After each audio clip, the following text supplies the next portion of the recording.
بەڕێزان فەرموون لە شوێنەکانی خۆتان دانیشن بۆی دەست بە دانیشتنەکەمان بکەین.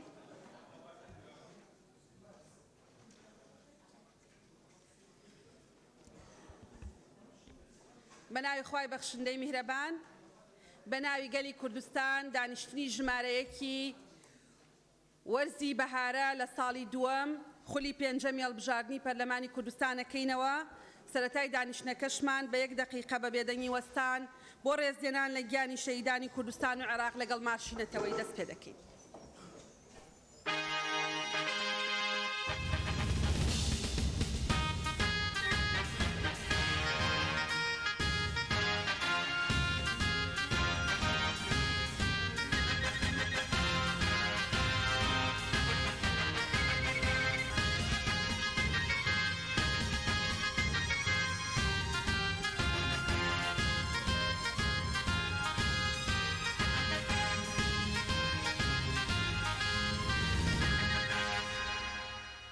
زۆر سپاس. فەرموون.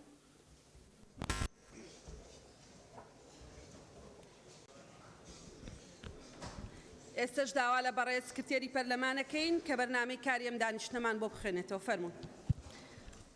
بەڕێز سەرۆکی پەرلەمان بەرنامەی کار بەپێی حکمی بورگەی یەکەم لە مادەی 7 بورگەی یەکەم و دووەم و سەیەم لە مادەی 16 بورگەی سەیەم لە مادەی 18 مادەکانی 47 و 48 لە پەیڕەوی ناوخۆی پەرلەمانی کوردستان داش عێراق دەستەی سەرۆکایەتی پەرلەمان بریاریدا بەرنامەی کاری دانیشتنی کردنەوەی خولی بەهارەی ساڵی دووەم لە خولی پێنجەمی هەڵبژاردننی پەرلەمان کاتژمێر 11 پێشنەوەڕۆ ڕۆژی یەکشەمە ڕێکەوتی 1/3/2020 بەم شێوەیە بێت.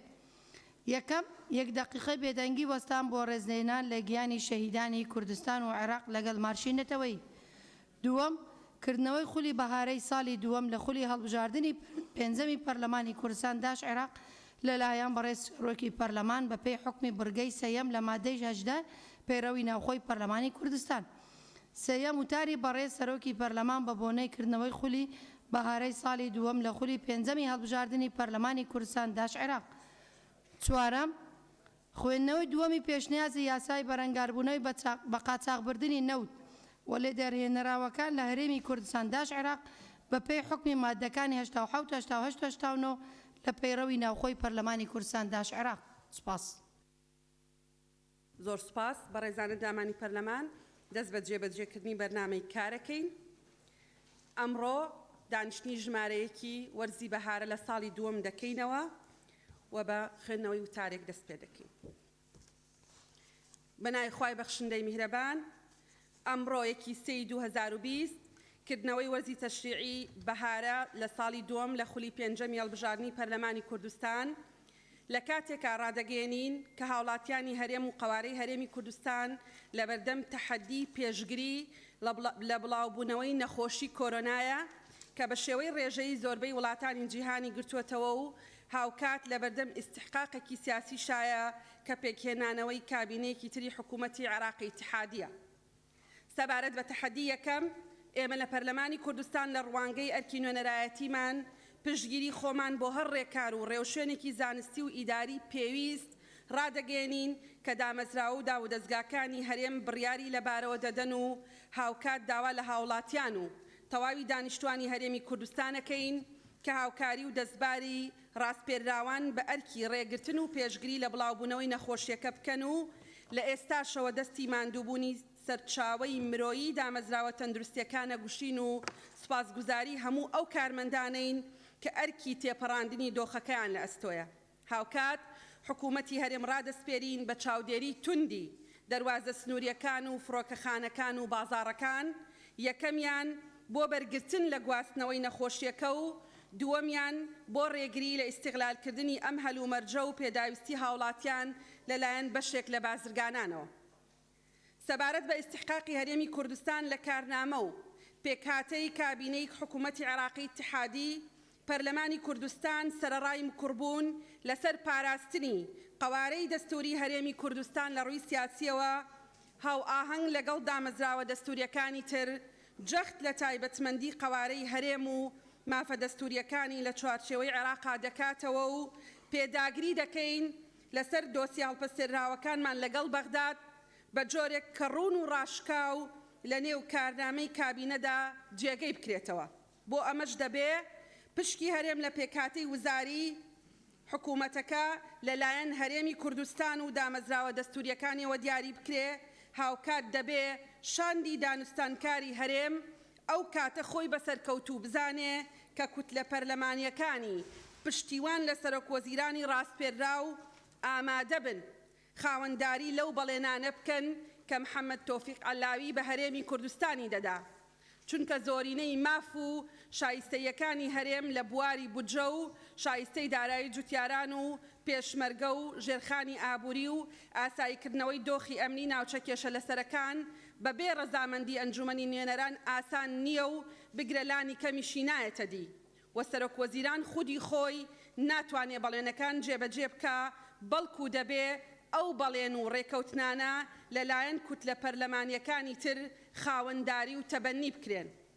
ئەندامانی بەڕێزی پەرلەمان، سەبارەت بە وەرزی تەشریعی بەهارە هاوکات لەگەڵ جەختکردنەوەمان لە میکانیزمی کاری پێکەوەی و دەستە جەمعی دەمانەوێت بەڕێستان بە چاوڕوون بن سەبارەت بەو پێشنیازە یاسا و بڕیارانەی کە ئاراستەی پەرلەمانی کوردستانتان کردبوو.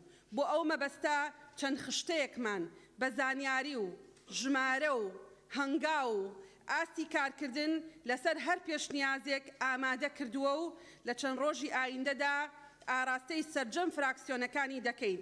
لەو ڕوانگەیەی هەموو ئەو پەرلەمانتارە بەڕێزانەی کە واژۆیان لەسەر پێشنیازی یاسایەکیان بڕیارێک کردووە مافی خۆیانە لە چارەنووسی پێشنیازەکە بپرسنەوە.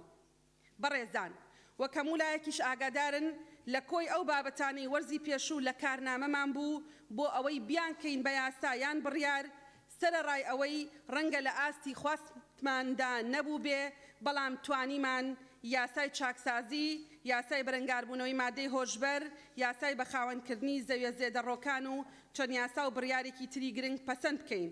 بۆ ئەم وەرزەش بە هاوانگی لەگەڵ حکوومەتی هەرێمی کوردستان بابەتەکانی وەبەرهێنان، پاراستنی مافی نەخۆش، پاراستنی سامانی ئاو، پاراستنی شوێنەوار، دەواازە سنووریەکان، پاراستنی بەرهەمی خۆماڵی، ئەنجومەنی دەرمان و خۆراک، قەدەغەکردنی بە قاچاغبردنی نەوت، ڕێخستنی فرۆشتن و هاوردەکردنی لێدەرهێنراوەکانی نەوت ئەولەوێتی کاری تەشریعی پەرلەمان دەبن. بەو هیوایەی بە هاوئاهەنگی نێوان سەرۆکایەتی و فراکسیۆن و لیژنەکانی پەرلەمانی کوردستان و هاوکاری ڕاوێژکاران بتوانین زۆربەی ئەو بابەتە گرنگانە بە یاسا و بڕیار ڕێک بخەین. و داواکانی حکوومەتی هەرێمیش هەرچی زووە ئامادەکاریەکانی بۆ پرۆژە یاسای خانەنشینی یەکگرتووی هەرێم و پرۆژە یاساکانی تەواوکاری لە بواری چاکسازی تەواو بکە بۆی دادپەروەری بۆ خانەنشینان بگەڕێتەوە و هەمووان بە هەمان پێوەر و بەپێی ئیستحقاق مافی خۆیان وەربگرن، وەک چۆن پێویستە پەرلەمان لە بواری چاودێری کاراتر ئەرکی خۆی جێبەجێ بکە و دەبێ ئەنجومەنی وەزیران و وەزارەتەکانیش لە وەڵامدانەوەی پرسیار و بەدواداچوونەکانی پەرلەمانتاران و لیژنەکانی پەرلەمان بە تەواوی پابەندی ئەو مادە زەمەنیە ڕێکخراوانە بن کە لە یاسا بەرکارەکان و پەیڕەوی ناوخۆدا هاتووە بۆ ئەوەی هەردوو دامەزراوە دەستوریەکە تەواوکاری کار و بەرپرسیارەتی یەکتر بن و ناڕوونی و گومان لەسەر دۆسیەکانی نەوت و داهات و خەرجی و وەبەرهێنان و بوارە و سێکتەرەکانی کەرتی گشتی نەمێنێ. لە کۆتاییە هیوادارم کە قەوارەی هەرێمی کوردستان و دانیشتوانەکەی پارێزراو بن لە قەیران و دەرد و بەڵا. زۆر سوپاس. بەڕێزان ئەندامانی پەرلەمان دەست بە جێبەجێکردنی بڕگەی چوارەمی بەرنامەی کارەکەین کە خوێندنەوەی دووەمی پێشنیازە یاسای بەرەنگاربوونەوەی بە قاچاغبردنی نەوت و لێدەرهێنراوەکانێتی لە هەرێمی کوردستان عێراق بەپێی حکمی مادەکانی 87 88 89 لە پەیڕەوی ناوخۆی پەرلەمانی کوردستان. بۆ ئەم مەبەستەش داوا لە هەردوو لیژنەی سامانە پیشەسازی و وزە و سەرچاوە سروشتیەکان لەگەڵ کاروباری یاساییەکەین کە بفەرمون بۆ شوێنی خۆیان. بەڵێ بەڵێ یەکێک ئێستا وەرتان دەگرین. کاکتۆر ڕێبوار فەرمون. وەڕێز سەرۆکی پەرلەمان، جەناب دەزانی بە پێی مادە 6 بڕگەیەک و بڕگە 2 هەچ نووسراوێکان هەر پرساندنێک ئاراستەی وەزیرێکی بەڕێزەکە پێویستە لە ماوەی هەفتەیەک یان لە زۆرترین حاڵەتدا 21 ڕۆژ لە مانگی 12 2019 چەند پرسیارێکم ئاراستەی وەزیری گواستنەوە گەیاندن کردبوو بۆ بەدواداچوون بۆ نەبوونی خزمەتگوزاری ئەنتەرنێت و تاوەڕ لە هەندێک دەڤەری سەر بە مێرگەسۆر بارزان بەڵام بەداخەوە تاوەکو ئێستا وەڵامەکانم بەدەست نەگەیشتووە تکا دەکەم کە بە دوواداچوونێک بۆ بابەتە بکەم. سپاس. بەڕێزان ئەندامانی پەرلەمان من دڵنیام بەشێکی زۆر لە خاڵە پەیڕەویەکانی بەڕێستان کە ئاراستەی سەرۆکایەتی پەرلەمان یەکەن پەیوەندی بە بابەتی وەڵام نەدانەوەی پرسیارەکانتان هەیە لەلایەن ئەنجومەنی وەزیران و وەزیرە بەڕێزەکان.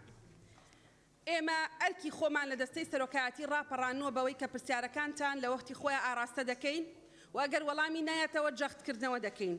ئێمە لە ئێستاە زیاتر لە 115 پرسیاری وەڵام نەدراوەمان هەیە بە گوێرەوە پەیڕەوەی لە بەردەستی بەڕێستانایەوە بە گوێرەی یاسابەرکارەکانیش نکوڵی حکوومەت ئینکاری حکوومەت وەزیرێک سەرۆکی ئەنجومەنی وەزیران جێگری سەرۆکی ئەنجومەنی وەزیران لە بەجێبەجێکردنی ئەو یاسایانەی لە بەردەستی بەڕێستانە خۆی هەنگاوی تری هەیە لەبەرەوە چیتر لە ناو هۆڵی پەرلەمان بە داوای لێبوردنەوە دەڵێن دەرفەتی ئەوە نادەین ئەندامێکی بەڕێزی پەرلەمان باس لەوە بکا کە پرسیارەکەی وەڵام نەدەراوەتەوە. ئێمە لە دەستەی سەرۆکایەتی ئەوەی لە ئەستۆمانە کردومانە ئێستا ئێوە بۆ خۆتان هەنگاوەکانی تر دەست پێ بکەن.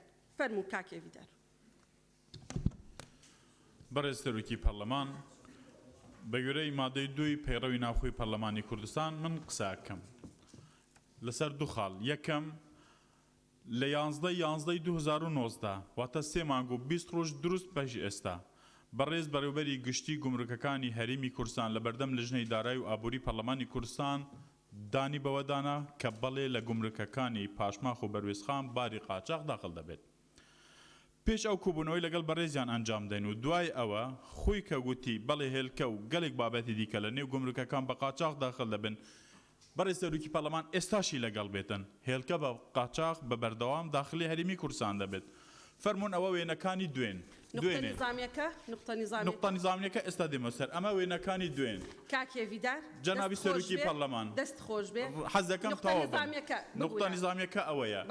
یعنی ئێمە وەکو پەرلەمانی کوردستان نەتوانین بانگی وەزیرێک بکەین کە چۆن دەتوانێت لەم وڵاتە شتی قاچاق داخل بێت لە هەمووی مەترسیدارتر. هێلکە ئێستا بە بەڵگە لە ناو مۆبایلیم هەیە بەبێ تاریخ داخل بووە لێرە موری لێ دەدرێن هەم بۆ بازارەکانی عێراق دەنێرن هەم بۆ بازارەکانی هەرێمی کوردستان سمعی بەرهەمی خۆماڵیش دەشکێنن. بابەتی دووەم سەرۆکی پەرلەمانی کوردستان لەو مانگەی کە پشووی پەرلەمان بوو ئەمن بە دوواداچوونی زۆرم کردووە بوو گەلێک بابەت کە هەندێکیان زۆر مەترسیدارن لەسەر هەرێمی کوردستان بە تایبەت لە ڕووی کشتوکالی و بابەتی ئابووریەوە. بەڕێزت دەتوانی بە یاداشت ئاراستی سەرۆکایەتی بکەی دەرفەتی خۆت وەرگرت. کاک سیروان.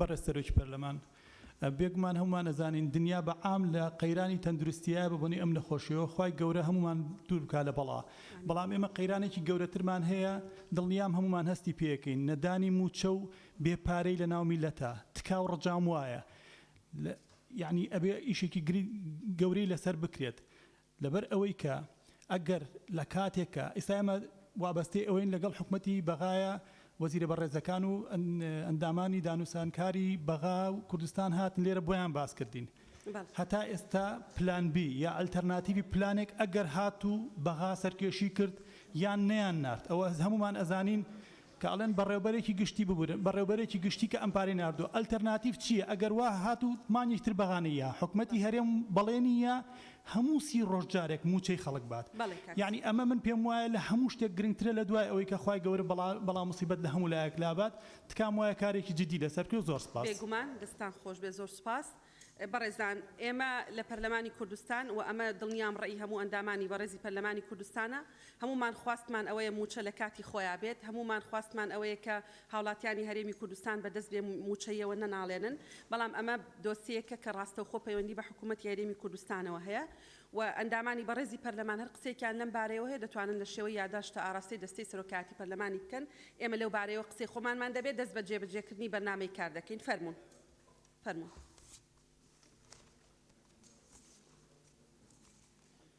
بەڵێ بە خوێندنەوەی پرۆژە پێشنیازە یاساکە دەست پێ دەکەن پێش ئەوە بە خێراتنی بەڕێز سەرۆکی هەرێم بە خێراتنی بەڕێز وەزیری هەرێم بۆ کاروباری پەرلەمانەکەی نیشەڵا لە مستەقبەلا دەبێ بە سەرۆکی هەرێم. بەڵێ فەرموون. پێشنیازی یاسای بەرەنگاربوونەوەی بە قاچاقبردنی نەوت و لێدەرهێنراوەکانی لە هەرێمی کوردستان داش عێراق. مادەی یەکەم مەبەست لەم زاراوانەی خوارەوە و ماناکانی بەرامبەریانە. یەکەم وەزارەتی سامانە سروشتیەکان، دووەم هۆکارەکانی گواستنەوە ئەو بار هەڵگر و بەلەم و ئامرازە وشکانی و ئاویانە دەگرێتەوە کە بۆ گواستنەوەی مرۆڤ یا کەلوپەل بەکاردێت. سێم دادگای گومرگی لە هەرێمی کوردستان. چوارەم نەوت هەر کاربۆناتێکی سروشتی یان هەر هایدرۆکاربۆناتێکی تێکەڵاوی سروشتیە لە دۆخی گازی یا شلی دەبێت. پێنجەم لێ دەرهێنراوەکانی نەوت بەنزینی ئۆتۆمبیل، گازۆلین، زەیتی گاز، زەیتی بزوێنەر و گریز بە هەموو جۆرەکانیەوە، گازی شل، غازی چێشتلێنان، نەوتی سپی لە کەوانە کیرۆسین، قیر، نەوتی ڕەش، نەفتا دەگرێتەوە. شەش بە قاچاقبردنی نەوت و لێ دەرهێنراوەکانی بەکارهێنانی هەر ڕێوشوێنێکی ناڕەوا بەدەر لە یاسایە بۆ بردننی نەوت و لێ دەرهێنراوەکان یان بردننی ڕێژەیەک لە بەرهەمە نەوتێ تەرخانکراوەکان بۆ فەرمانگەی حکومی و ناحکومیەکان فرۆشتنیان بە تۆڕەکانی قاچاقبردن بەمبەستی هەناردەکردنیان بۆ دەرەوەی هەرێم یا خستنە بازاڕی ڕەشەوە یان زیادکردن و کەمکردنی ئەو بڕانەی هاوردەیان هەناردە کراوە بە شێوەیەکی کردارەکی یا تەنها لەسەر پسوولەکە نووسراوە. مادەی دوو یەکەم گۆڕانکاریکردن لە تانکەری سوتەمەنی هۆکارەکانی گواستنەوە بەمبەستی بە قاچاقبردنی قەدەغەیە. ئەگەر گۆڕانکاریەکە بێتە هۆی زیادکردنی توانای لە خۆگرتنی سوتەمەنی زیاتر لەو ڕێژەی کە لە ڕەتدا بۆی دیزاین کراوە. دووەم ڕێگا بە هاتنە ژوورەوەی هۆکارەکانی گواستنەوەی بیانیان هاوردەکرا و کە حکمی برگەی یەکەمی ئەم مادەیە لەسەر جێبەجێ دەکرێت نادرێت. سێم ڕێگا بە هیچ جۆرە بە هیچ هۆکارێکی گواستنەوە نادرێت نەوت و لێدەرهێنراوەکانی بار بکات تەنها بە ڕێپێدانی فەرمی وەزارەت و بەپێ ئەو نمونانە نەبێت کە وەزارەت ئامادەیان دەکات. مادەی سێ یەک کەسی تۆمەتبار بە ئەنجامدانی تاوانی بە قاچاقبردنی نەوت و لێدەرهێنراوەکانی جا چ شۆفێری هۆکارەکانی گواستنەوە بێت یان ئەوانەی لە تاوانەکەدا لەگەڵدا بەشدارن دەبرێتە بەردەم دادگا بۆ گرتنەبەری ڕێوشوێنی دادبینیکردن.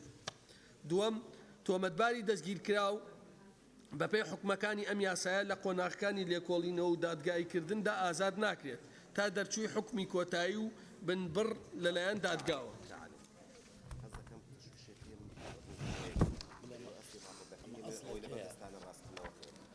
تشویشێکی ئەمە ئەسلی راپۆرتەکەی ئەوە نییە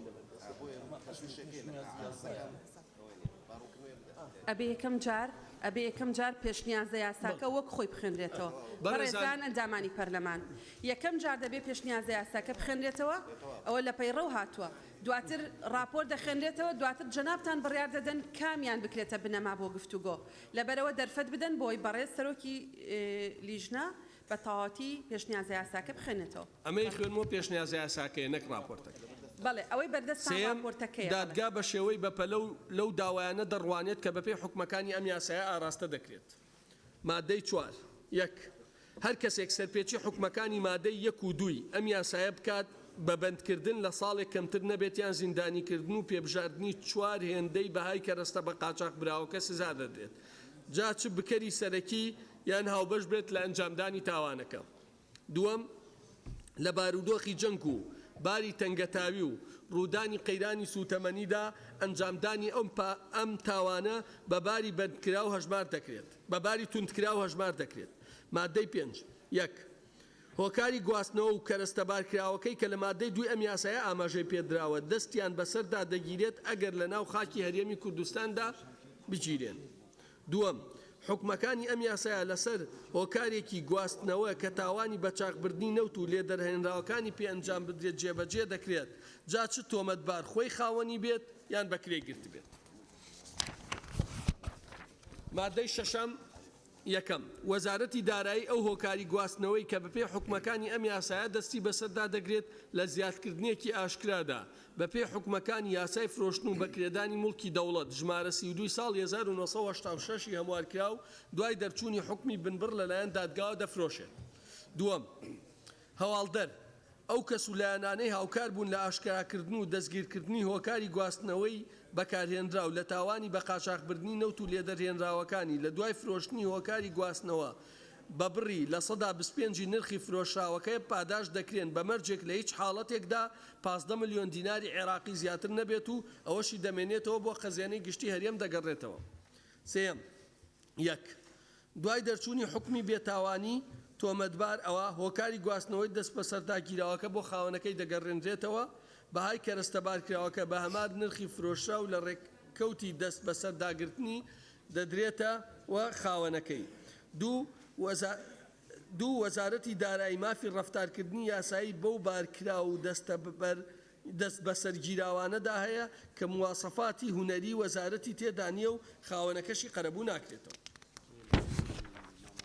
مادەی چوارەم دەستگای ئاسایش و هێزەکانی ناوخۆ و دەستەی گشتی گومرگ ئەرکی دەست بە سەرداگرتنی ئەو نەوت و لێدەرهێنراوانەی کە ئامادەکراون بۆ بە قاچاقبردننی لەلایەن تۆمەتبارانەوە ڕاگیرکردنی هۆکاری گواستنەوەی بەکارهات و ڕەوانەکردنی دۆسەی تۆمەتبار بۆ دادگا دەگرنە ئەستۆ. مادەی حوتەم یەکەم هەر کەسێک دامەزراوە نەوتەکان کە بینا باڵەخانە چاڵەنەوت بۆری گواستنەوە کۆگا وێزگەکانی ئەمبارکردن لە خۆ دەگرن لە ڕێگەی تەقاننەوە کونکردن یان هەر کارێکی دیکە کەم بەست لی بە قاچاقبردنی نەوت و لێدەرهێنراوەکانی بێت تێک بدات بە پێی حکومەکانی یاسای بەرەنگاربوونەوەی تیرۆر ژمارە 3 ساڵی 2006 سزا دەدرێت. دووەم هەر کەسێک بە قاچاقبردنی نەوت و لێدەرهێنراوەکانی لە ڕێگەی هۆکارە سەرەتایەکانی گواستنەوە ئەنجام بدات حکومەکانی ئەم یاسایە دەیگرێتەوە. حکومەکانی ئەم یاسایە ئەو کەسە سروشتی و معنەویانەش دەگرێتەوە کە بە کردارەکانی هەناردەکردن و هاوردەکردنی نادروست هەڵدەستن. ئەوانەشی دەستکاری بڕیارەکانی هاوردەکردن و هەناردەکردنی دەکەن بە زیاد و کەمکردن ئەوانەشی ئاسانکاریان بۆ دەکەن یان هاوبەشیانن. مادەی هەشت وەزیری دارایی بە هەماهەنگی لەگەڵ وەزیری سامانە سروشتەکان ڕێنمایی پێویست بۆ جێبەجێکردنی ئەم یاسایە دەردەکات. مادەی نۆ کار بە هیچ دەقێکی یاسایی یان بڕیارێک ناکرێت کە لەگەڵ حکومەکانی ئەم یاسایە ناکۆک بێت.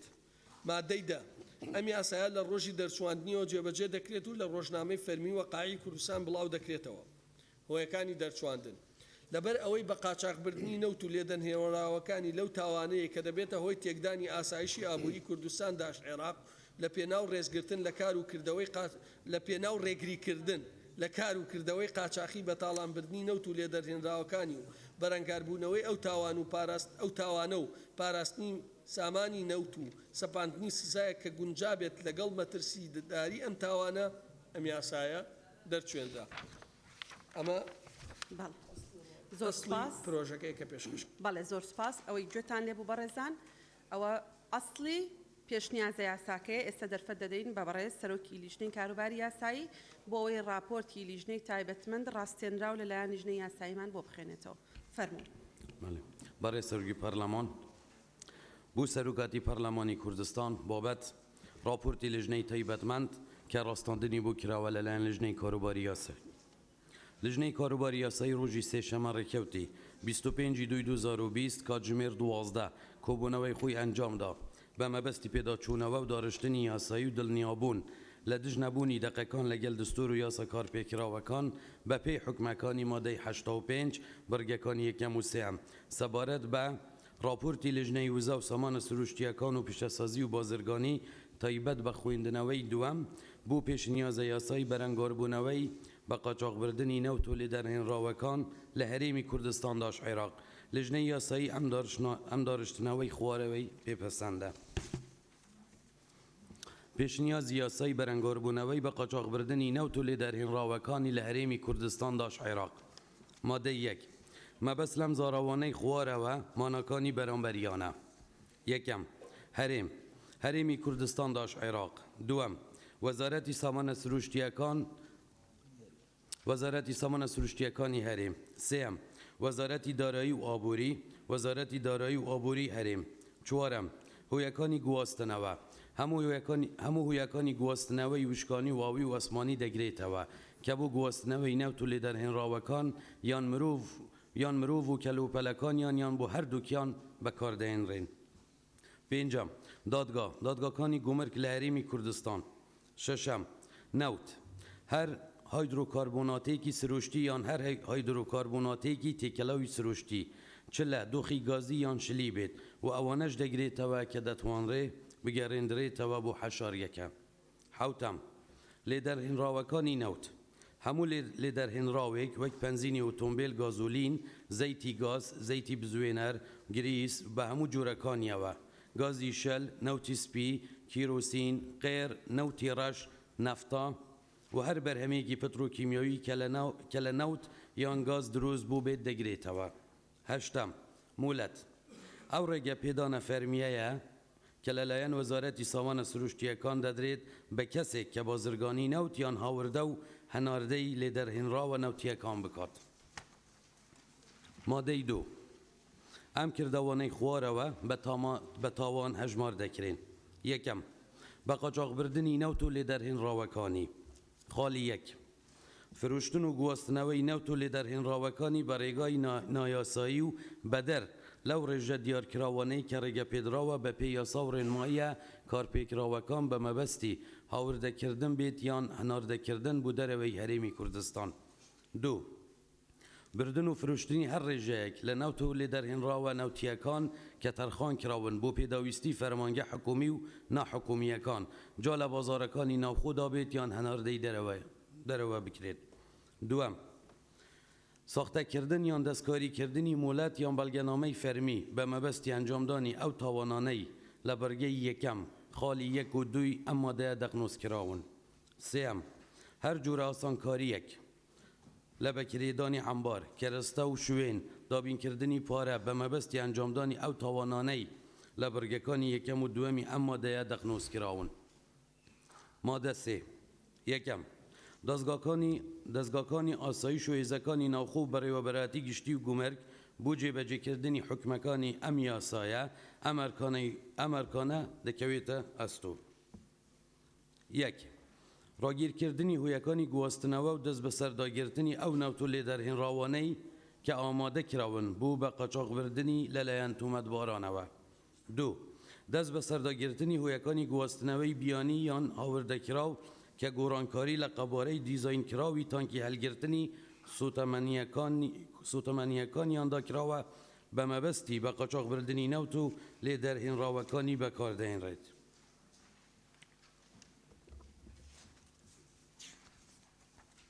سێ ئامادەکردن و ڕەوانەکردنی دوسیەی تۆمەتباران بۆ دادگاکان. چوار پشکنین و بەسەردادانی هەر هویەکی گواستنەوە عەمبار نووسینگەکان یان هەر شوێنێکی دیکە لە کاتی بوونی گومانی ئەنجامدانی یەکێک لەو تاوانانەی کە لەم یاسادا دەقنووسکراون. دووەم بۆ ڕێگریکردن لە ئەنجامدانی ئەو تاوانانەی لە مادەی دووی ئەم یاسا دەقنووسکراون کارمەندی ڕێگە پێدراو مافی بەکارهێنانی هێز و ڕوبەڕووبوونەوەیان هەیە بوو مەبەستی ڕاستاندنی هەر هویەکی گواستنەوە یان ڕاوەستاندنی هەر هویەکی گواستنەوە یان کەسێک لە کاتی سەرپێچیکردن لە فەرمان. مادە چهار یەکەم کەسی تۆمەتبار چه ئەنجامداری سەرەکی تاوانەکە بێت یان شۆفێری هوکارەکانی گواستنەوە یان ئەوانەی لە تاوانەکەدا بەشدارن بە مەبەستی لێکۆڵینەوە و دادگاییکردن هەواڵەی دادگای ئەو سنوورە دەکرێت کە نەوت و لێدەرهێنراوە نەوتیەکانی تێدا بە قاچاغ بردراوە. دووەم تۆمەتباری دەستگیرکراو بە پێی حکومەکانی ئەم یاسایە لە قۆناغەکانی لێکۆڵینەوە بە دەستەبەری ئازاد ناکرێت تا دەرچوونی حکمی کوتایی و بمبەر لەلایەن دادگاوە. سێم دادگا خەسلەتی بە پەلە دەدات بەو داوایانەی کە بە پێی حکومەکانی ئەم یاسایە ئاراستەی دەکرێن. مادە پێنج یەکەم هەر کەسێک یەکێک لەم کردەوانە ئەنجام بدات کە لە مادەی دووی ئەم یاسا دەقنووسکراون بە بەندکردن کە لە 3 ساڵ کەمتر نەبێت و لە 7 ساڵ زیندانیکردن زیاتر نەبێت و بە پێبژاردنێک کە 4 هەندەی بەهای ڕاکەرەستەی بە قاچاغ براوەکە بێت سزا دەدرێت. دووەم لە بارودۆخی جەنگ و باری تەنگە تاوی و ڕوودانی قەیرانی سوتەمەنیدا ئەنجامدانی هەر یەک لەو تاوانانەی لە مادەی دووی ئەم یاسا دەقنووسکراوە بە باری تۆندکراو هەژمار دەکرێت. سێم حکومەکانی ئەم یاسایە لەسەر هەر هوکارێکی گواستنەوە کە تاوانی بە قاچاغبردنی نەوت و لێدەرهێنراوەکانی پێ ئەنجام بدرێت جێبەجێ دەکرێت جا چێ تۆمەتبار خۆی خاوەنی بێت یان بەکرێی گرتە بێت. مادە شەش یەکەم هوکاری گواستنەوە و کەرەستە بارکراوەکان ئەگەر ئەو کردەوانەی پێ ئەنجام درابێت کە لە مادەی دووی ئەم یاسا دەقنووسکراون هەر کات کە لە ناو خاکی هەرێم بگیرێن دەستیان بەسەردا دەگیرێت. دووەم هەر هوکارێکی گواستنەوە کە بە پێی حکومەکانی ئەم یاسا دەستی بەسەردا دەگیرێت دوای دەرچوونی حکمی بنبری دادگا لەلایەن وەزارەتی دارایی و ئابووری بە زیادکردنی ئاشکرا بە پێی حکمەکانی یاسای فرۆشتن و بەکرێدانی مولکەکانی دەوڵەتی بەرکار لە هەرێم بەبارەکەیەوە دەفرۆشرێت. سێم، هەواڵدەر و ئەو کەس و لایەنانەی هاوکار بوون لە ئاشکراکردن و دەستگیرکردنی هوکاری گواستنەوەی بەکارهێنراو لە تاوانی بە قاچاغبردنی نەوت و لێدەرهێنراوەکانی لە دوای فرۆشتنی هوکاری گواستنەوە کە بە ڕێژەی 25% کوی بری نرخی فرۆشراوەکە پاداش دەکرێن بە مەرجێک لە هیچ حالەتێکدا لە 15 ملیۆن دیناری عێراقی زیاتر نەبێت. چوارەم، ئەو براپارەیەی دوای جێبەجێکردنی بەرگەکانی دووەم و سێمی ئەم مادە دەمێنێتەوە دەکرێتە داهات بوو گەنجینەی گشتی هەرێم و دەبێتە داهاتی کوتایی. مادە حەفت، دوای دەرچوونی حکمی کوتایی و بنبەر بە بێتاوانی تۆمەتبار ئەوە: یەکەم، هەر هوکارێکی گواستنەوە کە دەستی بەسەردا گیراوە بۆ خاوەنەکەی دەگەڕێندرێتەوە. دووەم، کەرەستە بارکراوە کە یان بەهاکەی بە هەمان نرخی فرۆشراو لە ڕێکەوتی دەست بە سەرداگرتنی دەدرێتە خاوەنەکەی. سێم، مافی قەرەبووکردنەوەی پارێزراوە بە پێی یاسا بەرکارەکان لە هەرێمی کوردستان. مادەی هەشت، هەر کەسێک دامەزراوە نەوتیەکان، باڵەخانەکان، چاڵە نەوتیەکان، بۆری گواستنەوە، کۆگا و وێزگەکانی ئەمبارکردن لە ڕێگەی تەقاندنەوە، حکومکردن یان هەر کارێکی دیکە کە مەبەست لێی بە قاچاغبردنی نەوت و لێدەرهێنراوەکانی بێت، تێک بدات بە پێی حکمەکانی یاسای بەرەنگۆربوونەوەی تیرۆر ژمارە 3 ساڵی 2006 سزا دەدرێت. مادە 9، حکمەکانی ئەم یاسایە ئەو کەسە سروشتی و معنەویانەش دەگرێتەوە کە کردارەکانی هەناردەکردن و هاوردەکردنی نادروست ئەنجام دەدەن و ئەوانەشی دەستکاری بڕیار و بەڵگەنامەکانی هاوردەکردن و هەناردەکردن دەکەن بە زیاد و کەمکردن و ئەوانەشی ئاسانکاریان بۆ دەکەن یان بەشدارن. مادە 10، ڕێگە بە هیچ هوکارێکی گواستنەوە نادرێت کە نەوت و لێدەرهێنراوەکانی بار بکات تەنها بەڕێ پێدانی فەرمی وەزارەتی سامانە سروشتیەکان و بە پێی ئەو بڕوونمونە و پێوەرانە نەبێت کە وەزارەت ئامادەیان دەکات. مادە 11، وەزیری سامانە سروشتیەکان بە هەمانگی لەگەڵ وەزیری دارایی و ئابووری ڕێنمایی پێویست بۆ جێبەجێکردنی حکمەکانی ئەم یاسا دەردەکات. مادە 12، کار بە هیچ دەقێکی یاسایی یان بڕیارێک ناکرێت لەگەڵ حکمەکانی ئەم یاسا ناکۆک بێت. مادە 13، ئەم یاسایە لە ڕۆژی بڵاوکردنەوەی لە ڕۆژنامەی فەرمی وەقایعی کوردستان جێبەجێ دەکرێت. هۆیەکانی دەرچواندن لەبەر ئەوەی بە قاچاغبردنی نەوت و لێدەرهێنراوەکانی لەو تاوانانەیە کە دەبێتە هۆی تێکدانی ئاسایشی ئابووری هەرێمی کوردستان داش عێراق و لە پێناو ڕێگەگرتن لە کار و کردەوەکانی بە قاچاغبردن و بە تاڵانبردنی نەوت و لێدەرهێنراوەکانی و بەرەنگاربوونەوەی ئەم تاوانە و پاراستنی سامانی نەوت و سەپاندنی سزایەک کە گونجاو بێت لەگەڵ مەترسیداری ئەم تاوانە ئەم یاسایە دەرچوێنرا. زۆر سپاس. بەڵێ زۆر سپاس، دەستان خۆش بێ. بەڕێزان ئەندامانی پەرلەمان بەرمەبنای مادە 87 لە پەیڕەوی ناوخۆی پەرلەمانی کوردستان ئێستا ئێمە پێشنیازە یاساکەمان وەک خۆی لەبەردەستایە لەگەڵ راپۆرتی لیژنەی تایبەتمەند ڕاستێنراو لەلایەن لیژنەی یاسایی یەکێک دایانخینە دەنگدان بۆ ئەوی بڕیار بدەین کامیان دەکەینە بنەمای گفتوگۆکردن. سەرەتا ئەوەی کە بەڕێز سەرۆکی لیژنەی وزە خوێندیەوە پێشنیازە یاساکە وەکو خۆی چەند ئەندامی بەڕێزی پەرلەمان لەگەڵ ئەوەیە کە ئەو پێشنیازە یاسایە وەکو خۆی بکرێتە بنەمای گفتوگۆکردن. بەڵێ کەسی لەگەڵ نییە. دووەم، چ ئەندامێکی بەڕێزی پەرلەمان لەگەڵ ئەوەیە کە راپۆرتی لیژنەی تایبەتمەند ڕاستێنراو لەلایەن لیژنەی یاسایی بکرێتە بنەمای گفتوگۆکردن.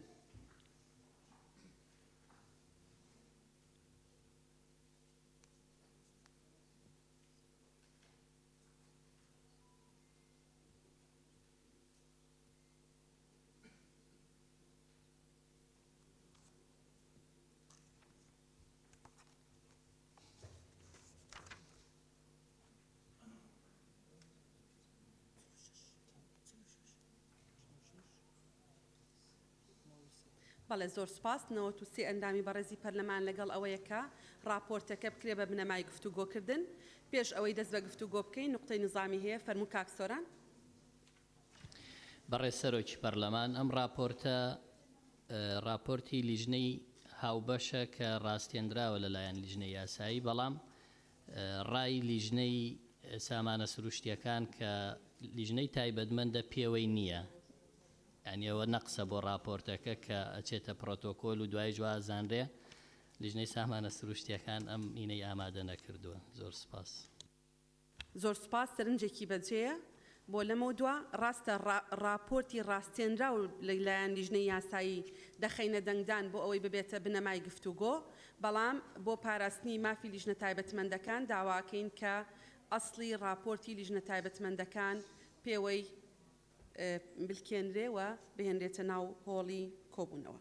بەڵێ فەرمونون دەست بە گفتوگۆ دەکەین بە ناونیشانی پێشنیازە یاساکە دەست پێەکەین وەک لەوەی کە لە ناو راپۆرتەکەی هاتووە بفەرمونون ناونیشانەکە بخێننەوە. بەڵێ پێشنیازی یاسای بەرەنگاربوونەوەی بە قاچاغبردنی نەوت و لێدەرهێنراوەکانی لە هەرێمی کوردستان داش عێراق. بەڵێ بەڕێزان ئەندامانی پەرلەمان داواتان لێ دەکەین کە پابەندی کات بن لە کاتی قسەکردن بۆی بتوانین پرۆژەکە یا پێشنیازەکە مادەکانی زۆرن بتوانین دەست بە گفتوگۆکردن بکەین لەبارەیەوە هەر ئەندامێکی بەڕێزی پەرلەمان لەسەر ئەو ناونیشانە قسەیەکی هەیە بفەرموێ ناوی بنووسێ. کاک تۆر محێدین، دکتۆر ڕێبوار و کاک ئومێد،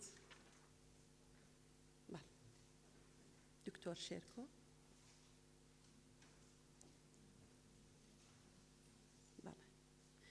دکتۆر محێدین فەرموون. بەڕێز سەرۆکی پەرلەمان من تەنها یەک ئیزافە وابزانم پێویستە بکرێت هەم ژمارەی یاساکە هەم ساڵی دەرچوونی یاساکە پێوەی ئیزافە بکرێتن و زۆر سپاس. بەڵێ سپاس بۆ جەنابێت. کاک تۆر ڕێبوار فەرموون. بەڕێز سەرۆکی پەرلەمان من لەسەر وشەی بەرەنگاربوونەوە دیارە جەناب دەزانی ئەگەر تاوانێک هەبێ وەکو چۆنە پرۆژە یاسایە بۆ نەهێشتنی تاوانە حەق وایە لە بری وشەی بەرەنگاربوونەوە بنووسین نەهێشتنی بە قاچاغبردنی نەوت و لێدەرهێنراوەکان چونکە ئەسڵ ئەوەیە بۆ نەهێشتن بێنەک بۆ ڕوبەڕووبوونە و بەرەنگاربوونەوە لە ڕووی عەرەبیشەوە جەناب دەزانی جیاوازیەیە نێوان المواجهة والمكافحة. مواجهة ڕوبەڕووبوونەوەیە، مکافحە نەهێشتنە. ئەکرێ بڵێ بۆ ڕوبەڕووبوونە بۆ نمونە ڤایرۆسی کۆڕەبوونە پێشنیازێکی یاسایان مەسەلەن ڕوبەڕووبوونەوەی نەیار بەڵام بۆ نەهێشتن یاسا بۆ نەهێشتنی تاوانە نەک بۆ ڕوبەڕووبوونەوەی تاوان. بۆیە پێشنیازەکەم کە لە بری وشەی بەرەنگاربوونەوە بنووسێ نەهێشتن. سپاس. سپاس بۆ جەنابێت. کاک ئومێد فەرموون. بەڕێز سەرۆکی پەرلەمان وێ ڕای پشتیوانی کردن لە بۆچوونەکەی دکتۆر ڕێبوار هەمان سەرنجمە بوو. بەرەنگاربوونەوە مەرج نییە سەرکەوتوبی تێدا زۆر جار بەرەنگاری شتێکیش دەبێ بەڵام لە نەتیجەدا جێبەجێ نابێتن. لێ منش پێشنیاریەوە دەکەم ڕێگریکردن یان نەهێشتنەکە ئیزافە بکرێت. زۆر سپاس. سپاس بۆ جەنابێت. کاک تۆر شێرکۆ فەرموون. بەناوی خی گەورە و میهرەبان بەڕێز سەرۆکی پەرلەمان من لەگەڵ ئەوەیان ڕێگریکردنەکە بخرێتە جێگەی بەرەنگاربوونەوە بەڵام لە هەمان کاتیشا ئیزافەی گازیش بکرێ بۆ بە قاچاغبردن چونکە لە قۆناغی ڕابردووە گازیش بە قاچاغ برا لەبەرەوە گاز لێدەرهێنراوی نەوت نییە لەگەڵ نەوتا دەرئەچێ لەبەرەوە نەوت و گاز و لێدەرهێنراوەکان لە هەرێمی کوردستانە پێم وایە گونجاوتر بێت. سپاس بۆ بەڕێزت. بەڵێ مادەی یەکەم. بەڕێز سەرۆکی پەرلەمان مادەی یەک مەبەست لەم زاراوانەی خوارەوە ماناکانی بەرامبەریانە. یەکەم هەرێمی کوردستان داش عێراق. دووەم وەزارەتی سامانە سروشتیەکانی هەرێم. سێم وەزارەتی دارایی و ئابووری وەزارەتی دارایی و ئابووری هەرێم.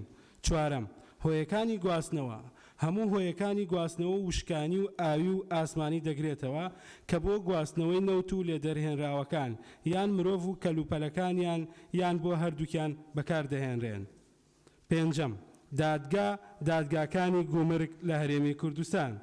شەشەم نەوت هەر هایدرۆکاربۆناتێکی سروشتی یان هیدرۆکۆرباناتێکی کاربۆناتێکی تێکەڵا و سروشتی چ لە تۆخی گازی یان شلی بێت و ئەوانش دەگرێتەوە کە دەتوانرێ بگەڕێنرێتەوە بۆ حەشارگەکە. حوتەم لێدەرهێنراوەکانی نەوت هەموو لێدەرهێنراوێک وەک بنزینی ئۆتۆمبیل، گازۆیل، زەیتی گاز، زەیتی بزوێنەر، گریس بە هەموو جۆرەکانیەوە، گازی شل، نەوتی سپی، کیرۆسین، قیر، نەوتی ڕەش، نەفتا و هەر بەرهەمێکی پترۆکیمیایی کە لە نەوت یان گاز دروست دەبێت و دەگرێتەوە. هەشتم مۆڵەت ئەو ڕێگە پێدانە فەرمیە کە لەلایەن وەزارەتی سامانە سروشتیەکان دەدرێت بە کەسێک کە بازرگانی نەوت یان هاوردە و هەناردەی لێ دەرهێنراوەکانی نەوتیەکان بکات. زۆر سپاس بەڕێزان. هەر ئەندامێکی بەڕێزی پەرلەمان دەیەوێت لەسەر مادەی 1 قسە بکە. فەرموناوی خۆی تۆمار بکە. مامۆستا بووبەکر، کاک مەم، کاک بەڵێن، کاک لوقمان، دکتۆر ڕێبوار، کاک زاهیر، کاک مسلم، کاک مسلم، بەڵێ، کاک حاجی سەفی،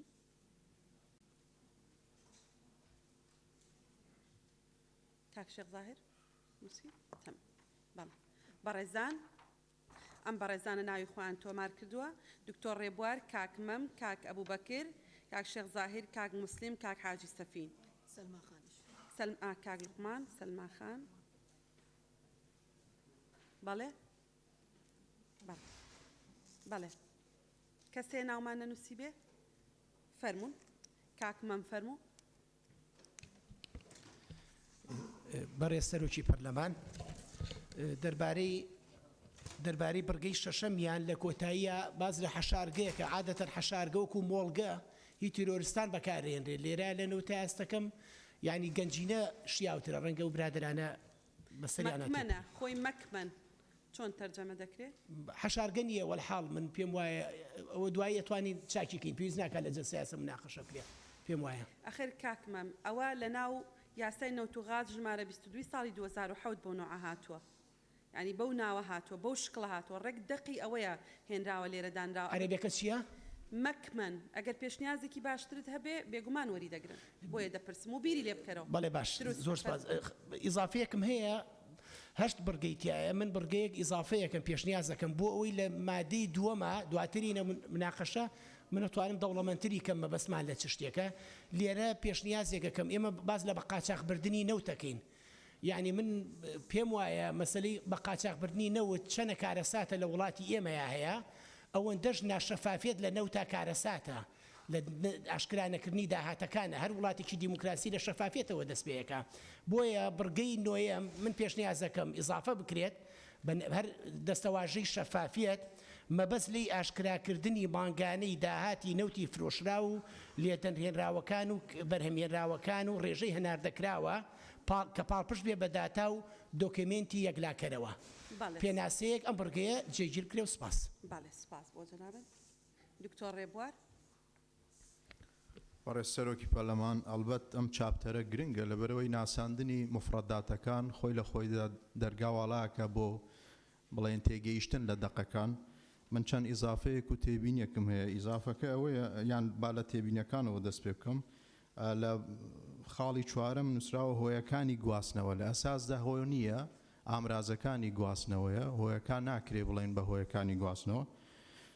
لە بریەوە پێشنیارەکەم بکرێتە ئامرازەکانی گواستنەوە. و ئیزافەشم ئەوەیە کە وەزارەتی ناوخۆش ئیزافە بکرێت بۆ بابەتە، چکە وەزارەتی ناوخۆش معنیە لەگەڵ مستەڵەحێکێ یان مفرەدێک هەواڵبەر یان هەواڵدەر کە لە مادەکانی دواییدا هەیە. زۆر گرنگە ئەو مستەڵەحیان ئەو مفرەدەش لێرە ئیزافە بکرێەوە، پێناسە بکرێت بۆی لە مادەکانی دوایی پێویستیمان بە پێناسەی نەبێت. سپاس. بەڵێ سپاس بۆ بەڕێزت. کاک لوقمان.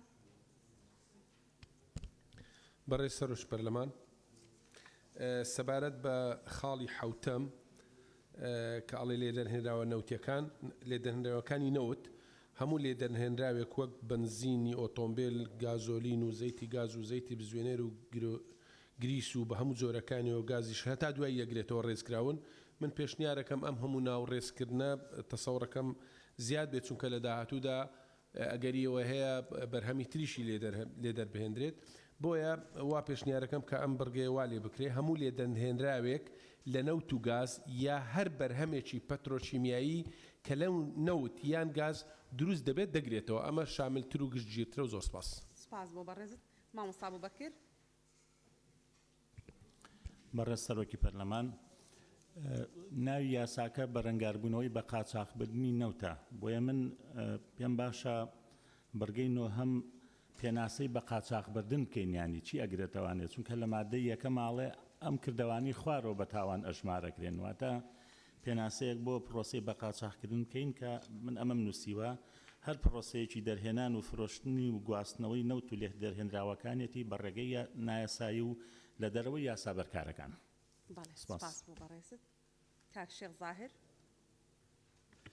بەناوی خوای گەورە بەڕێز سەرۆکی پەرلەمان خاڵی چوارەم هۆیەکانی گواستنەوە منیش پێشنیار دەکەم هۆیەکانی گواستنەوە بکرێتە ئامرازەکانی گواستنەوە ئەگەر لە ڕووی زمانەوانی عەرەبیش تەماشا بکەین وەسائل دەبتە ئامراز. خاڵی تریش خاڵی هەشتم مۆلات ئەو ڕێگە پێدراوە فەرمیەیە کە لەلایەن وەزارەتی سامانە سروشتیەکان دەدرێت بە کەسێک کە بازرگانی نەوتیان هاوردە و هەناردەی لێدەنتەراوە نەوتیەکان بکات پێشنیاز دەکەم بەم شێوەیە لێ بکرێت. مۆلەت ئەو ڕێگە پێدانە فەرمیەیە کە لەلایەن وەزارەتی سامانە سروشتیەکان و لایەنی پەیوەندیدار دەدرێت بە هەر کەسێکی سروشتی و معنەوی کۆمپانیا کە بازرگانی نەوت یان هاوردە و هەناردەی نەوتە و لێدەرهێنراوەکانی بکات. سپاس بۆ بەڕێزت. سەلما خان. بەڕێز سەرۆکی پەرلەمان پشتیوانی قسەکانی کاک لوقمان هەروەها بەڕێز دکتۆر ڕێبوار دەکەم منیش هەمان تێبینیم لە مادەی هەشتم لە بڕگەی هەشتەما هەبوو کەسەکە لێرا تەنها بەس کەس نییە وەکو شەخص مۆڵەتی پێ بدرێ لەوانەیە کۆمپانیایەک بێیان دەستگایەک بێ و شخص یەکەمەکەی گۆڕانکاری بەسەرا بێ لەبەرەوە منیش هەمان بۆ چوونم هەیە لە خاڵی هێشتا و پشتیوانی ئەو بەڕێزەی پێش خۆمەکەم سپاس. دەستخۆش بەڵام کەس یعنی شخص ئەکرێ فەرد بێ و دەکرێ معنەویش بێ دروستە بەڵێ کاک مسلیم فەرمون. سپاس سەرۆکی پەرلەمان منیش هەمان ڕێی دکتۆر ڕێبوارم هەیە کە پێم باشە وەزارەتی ناوخۆ بەڕاستی زیاد بکرێت بۆ گرتنەبەری ئیجراعاتی ئەمنی بۆ دەست بەسەر ڕاگررتنی هۆی گواستنەوە یان ئەو کەسێکە سەرپێچیەکە پشتگیری لە دکتۆر ڕێبوارەکەم لە ڕای بەڕێزیان و لە برای بەڕێزم کاک لوقمان. زۆر سپاس. کاک حاجی سەفین فەرمون.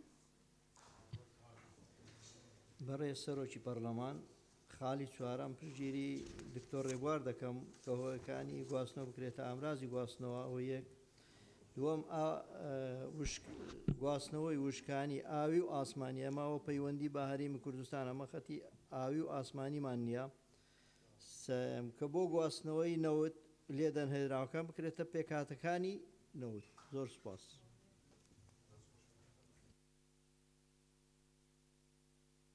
بەڵێ زۆر سپاس. لیژنەی وزە لیژنەی کاروباری یاسایی بەڵێ کاک عەلی ئەحمەد ساڵح بەڵێ کاک بەڵێن ببوورە با کاک بەڵێن قسە بکە وەڵام ناوت نەنووسرا بوو کە ناوەکانیشم خوێنەوەتم کێمان نەنووسیوە هیچ قسەت نەکرد مناخان ئەینووسێ منەی خوێنمەوە بەڵێ تەواو کەرم کە کاک بەڵێ دوای ئەوە کاک عەلی.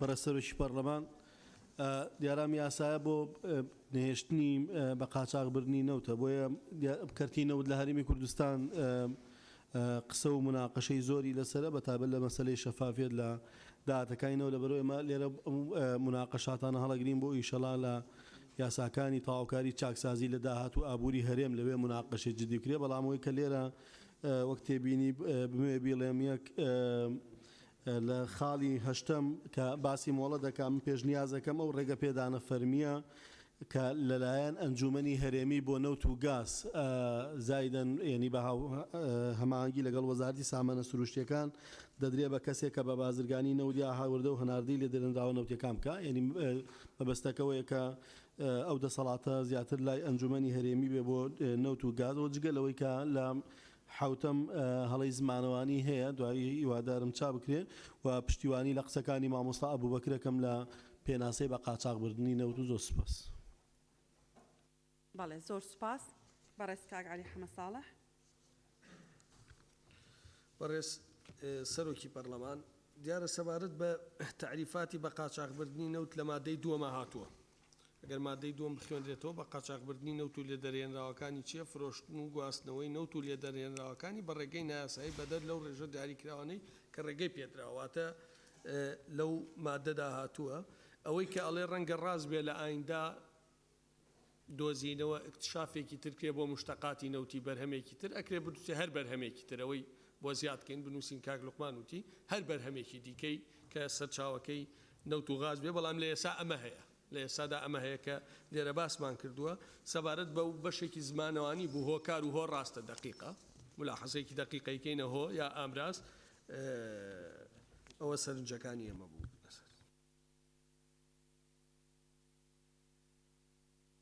باڵێ سوپاس. کاک بژار قسەتان هەیە؟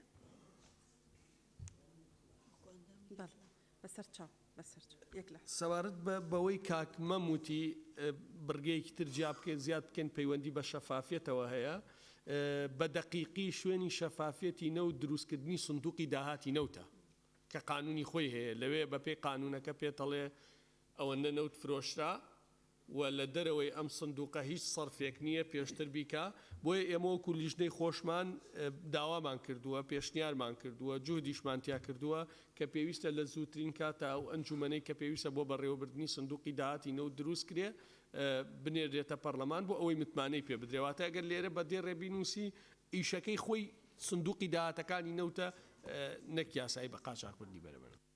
باڵێ سوپاس. خۆی لە بەرگەی حوتەمیش هاتووە ئەڵێەوە هەر بەرهەمێکی پەترۆکیمیایی کە لە نەوتیان گاز دروست بووبێ ئەنی زۆر بەوازحی وا دەڵێ بڕوا ناکەم پێویستکە هیچ ئیزافەکەین بۆ ئەوەی کە کاک لوقمان داوا دەکا. بەڕێز کاک بژار قسێکتان هەیە دوای ئەوە دەرفەت بەڕێز دکتۆرە ڤاڵە قسەتان هەیە؟ فەرموون. بەڕێز سەرۆکی پەرلەمان ئەوەی پێیوەستە بە عینوانەکە ڕەنگە قەدەغەکردن واتە مەنعکردن شیاوترین مستەڵح بێ بۆی بەکاری بێنن لە جێگای بەرەنگاربوونەوە چونکە ئیما مکافەحە بەکاردێ ئیما یمنع بەکاردێتن قەدەغەکردن بەکاردێ و بەرەنگاربوونەوەش لێرە یعنی متەداوی لە عورفی قانونی چونکە ڕاستە ئێمە دەمەنەوێ مەنع بکەین و نەیهێڵین بەڵام بۆ هەموو تاوانەکان ئەوە ڕاستە یعنی نەتوانراوە تا ئێستا کاتۆ بە دقت کردووە تەجریمی تاوانێکت کردووە بەڵام ئەو تاوانە بن بکەی و نەیهێڵی هەم بەرەنگاربوونەوە ڕاستە هەمیش قەدەغەکردنیش ڕاستە بۆ بە قاچاغبردنی نەوت بەنسبەت مادەی ئەوەی کە پێیوەستە بە تعریفەکان دیارە ئەسڵی یاساکە خۆی یاسای ژمارە 41 ساڵی 2008 مەجلیس نوابی عێراقیە لێرانە لە تعریفەکان زۆر لە بابەتەکان ئیهمال کراون نازانم یعنی هەندێک لە تعریف نەکراون دوجار ئەوەی پێیوەستە بە قاچاغبردنی نەوت و لێدەرهێنراوەکانی مشەڕعی عێراقی ئەگەر دیقەت بدەن لە تعریف هێناویەتی بۆ ئەوەی خۆی نەجاتدا لە بابەتی تەجریمکردن لەبەر ئەوەی تەجریمکردن کە لەو راپۆرتەدا هاتووە لە مادەی دوودا هاتووە ساڵانێکی زووە مەسلەی بە قاچاغبردنی نەوت تەجریم کراوە لە قانونی عقوبات و نصوصەکانیشی وازحن لەوێندەر بۆیە لەناو قانونە تازەکەی 2008 عێراقی باس لە تەجریم ناکا لەبەر ئەوەی تەجریمکردن و بە جەریمە کردنی بە قاچاغبردنی نەوت ساڵانێکی زووە لە عێراقدا تەجریم کراوە بەڵام هاتووە لە ناو تعریف هێناوێتیەوە بۆی ئیستیفکار بکاتن ئایا بە قاچاغبردنی نەوت چۆنە لە پێشنیازی یاساکەش کە خوێندنەوەی یەکەمی بۆ کراوە بە هەمان شێوە تعریفەکە تێدایە بۆ ئێمەش پشگیری دەکەم لە بەڕێزان ئەندامانی پەرلەمان کاک ئەبوو بەکر و هەروەها کاک بەڵێن لەوەی کە پێویستە بۆ تعریفەکە بجێردرێتەوە و خۆیان لە تەجریمکردنەکە نەجات بدەن کە لە مادەی دوودا هاتووە خاڵی یەکەم و دوو و دووەمیش کە بابەتی ساختەکردن باز دەکاتن ئەویشیان بابەتی تەزویرکردنی بەڵگەنامەکانە ئەویش هەر تەجریم کراوە لە ناو قانونی عقوبات سێمیشیان باس لە ئاسانکاری دەکا ڕەنگە مەبەستیان شەریک بێ ئەویشیان دووبارە تەجریم کراوە بۆیە دەتوانرێتن لیژنەی یاسایی لە خاڵی دوو یا خود مادەی دووەم هەر هەڵگرێ بە تەواوی بەوەی کە تعریفێک بۆ بە قاچاغبردنی نەوت زیاد بکاتن بەڵام لە تعریفی نەوت و هۆیەکانی گواستنەوە بابەتی تەحویر و ئەوانەش نازانم زۆری هەڵگیراوە و هەندێکیشیان وەکو خۆی تعریفەکانی نەهاتۆتەوە زۆر سپاس. زۆر سپاس ئێستاش داوا لە بەڕێزان لیژنەی تایبەتمەند دەکەین بۆ خوێندنەوەی مادەی دووەم فەرمون. بەڕێز سەرۆکی پەرلەمان مادەی دووەم ئەم کردەوانەی خوارەوە بە تاوان ئەژمار دەکرێت. یەکەم بە قاچاغبردنی نەوت و لێدەرهێنراوەکانی یەک فرۆشتن و گواستنەوەی نەوت و لێدەرهێنراوەکانی بە ڕێگای نایاسایی و بەدەر لەو ڕێژە دیاریکراوانەی کە ڕێگە پێدراوە بە پێی یاسا و ڕێنمایە کارپێکراوەکان بە مەبەستی هاوردەکردن بێت یان هەناردەکردن بۆ دەرەوەی هەرێمی کوردستان. دوو بردن و فرۆشتنی هەر ڕێژەیەک لە نەوت و لێدەرهێنراوە نەوتیەکان کە تەرخان کراون بۆ پێداویستی فەرمانگە حکومی و ناحکومیەکان جا لە بازارەکانی ناوخۆدا بێت یان هەناردەی دەرەوە بکرێت. دووەم ساختەکردن یان دەستکاریکردنی مۆڵەت یان بەڵگەنامەی فەرمی بە مەبەستی ئەنجامدانی ئەو تاوانانەی لە بڕگەی یەکەم و خاڵی 1 و 2 ئەم مادەیە دەقنووس کراون. سێم، هەر جۆرە ئاسانکاریەک لە بەکرێتدانی عەمبار، کەرەستە و شوێن، دابینکردنی پارە بە مەبەستی ئەنجامدانی ئەو تاوانانەی لە بڕگەکانی یەکەم و دووەم و ئەم مادەیە دەقنووس کراوە. زۆر سپاس. زۆر سپاس. ئێستا شەر بە ڕێزێکی ئەندامانی پەرلەمان ئەوێت گفتوگۆ لەسەر ئەم مادەی بکات بە دەست بەرزکاتەوە. دکتۆر کاظم، کاک مام، کاک زیاد، تکایە دەستدان بەگرن تا ناوتانە نووسین.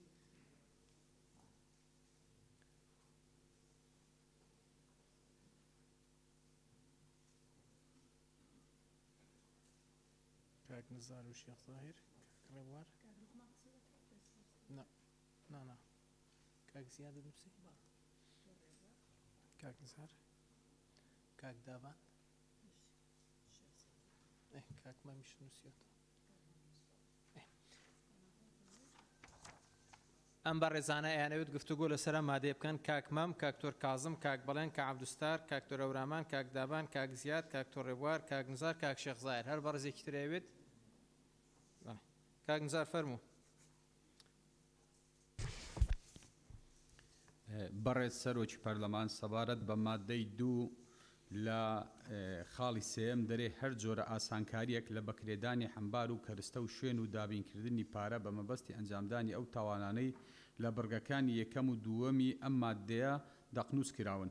مەبەستی من لێراوێ هەر جۆرە ئاسانکاریەک ئەگەر بکرێ هەر کەسێک لە جیاتی هەر جۆرە ئاسانکاریەک بکرێتە هەر کەسێک. زۆر سپاس. زۆر سپاس. کاک تۆر کازم فەرموو. بەڵێ، بناوی خۆی بەخشندەی میهرەبان بەڕێز سەرۆکی پەرلەمان، دیارە سەبارەت بەم مادەیە ئێمە تێبینیمان هەیە لەسەرەوەی کە بەڕاستی ئەگەر نەوتێ قاچاق نەبێ چۆنە، چونکە ئەمە تاوانەکانی دیاری کردووە، بەڵام ئەوەی باز نەکردووە کە ینی ئێستا لێرەیە مەسەلەن نەوتێ قاچاق نەبێ ئەوەیە کە نازانی چێ دەرێهێنێ، بڕەکەی چەندە، بە کێ فرۆشێ، پارەکەی چەندە، داهاتەکەی چەندە و چی لێکرێت. بەڕاستی ئێمە خۆمان نازانین ئێستا نەوت بە فەرمی چەنە فرۆشێت تا بزانین بە قاچاق چی لێکرێ. لەبەرەوە بەڕاستی بە پێی ئەمە بێت، یعنی پێمان باشە بڕگەیەک زیاد بکرێ بۆ ئەوەی ئەوە بەسەر حکومەتان نەسەپێنرێکە، یان بە پێی ئەم یاسایە ئەوە بەسەر حکومەتان تەطبیق نەبێکە حکومەت خۆی بەنەو قاچاق فرۆشێت. چونکە لە ئێستاە ئێمە وەکو پەرلەمانیش ئەم پەرلەمانە بەڕێزەش نازانێ بەسەر چاوە لێرەیە ئەمێ یعنی تەوزیح بم بۆی ئەمێ بۆچی ئەمێ ئەم نقطەی ئێزافەکەی، چونکە ئێمە خۆشمان ئەم پەرلەمانە بەڕێزەش نازانێ حکومەت نەوت چەندە فرۆشێ بڕەکەی و بە کێیە فرۆشێ و داهاتەکەی چەندە و مانگانە داهاتەکەی چەندە و پارەکەی چی لێکە. لەبەرەوە بەڕاستی پێمان باشە نقطەی ئێزافە بکرێت لەم بڕگەیە بنووسێ حکومەتی هەرێمی کوردستان پابەند دەبێت بە پێدانی راپۆرتی مانگانە بە پەرلەمانی کوردستان دەربارەی ئەو بڕەنەوت و گازەی کە دەرهێنراوە و فرۆشراوە و لایەنی کڕیاری دیاری بکات و کۆی داهاتەکەی چەندە لەگەڵ بڵاوکردنەوەی ئەم راپۆرتە بۆ ڕایگەشتی. بەڵێ، کاک عەبدوستار فەرموو.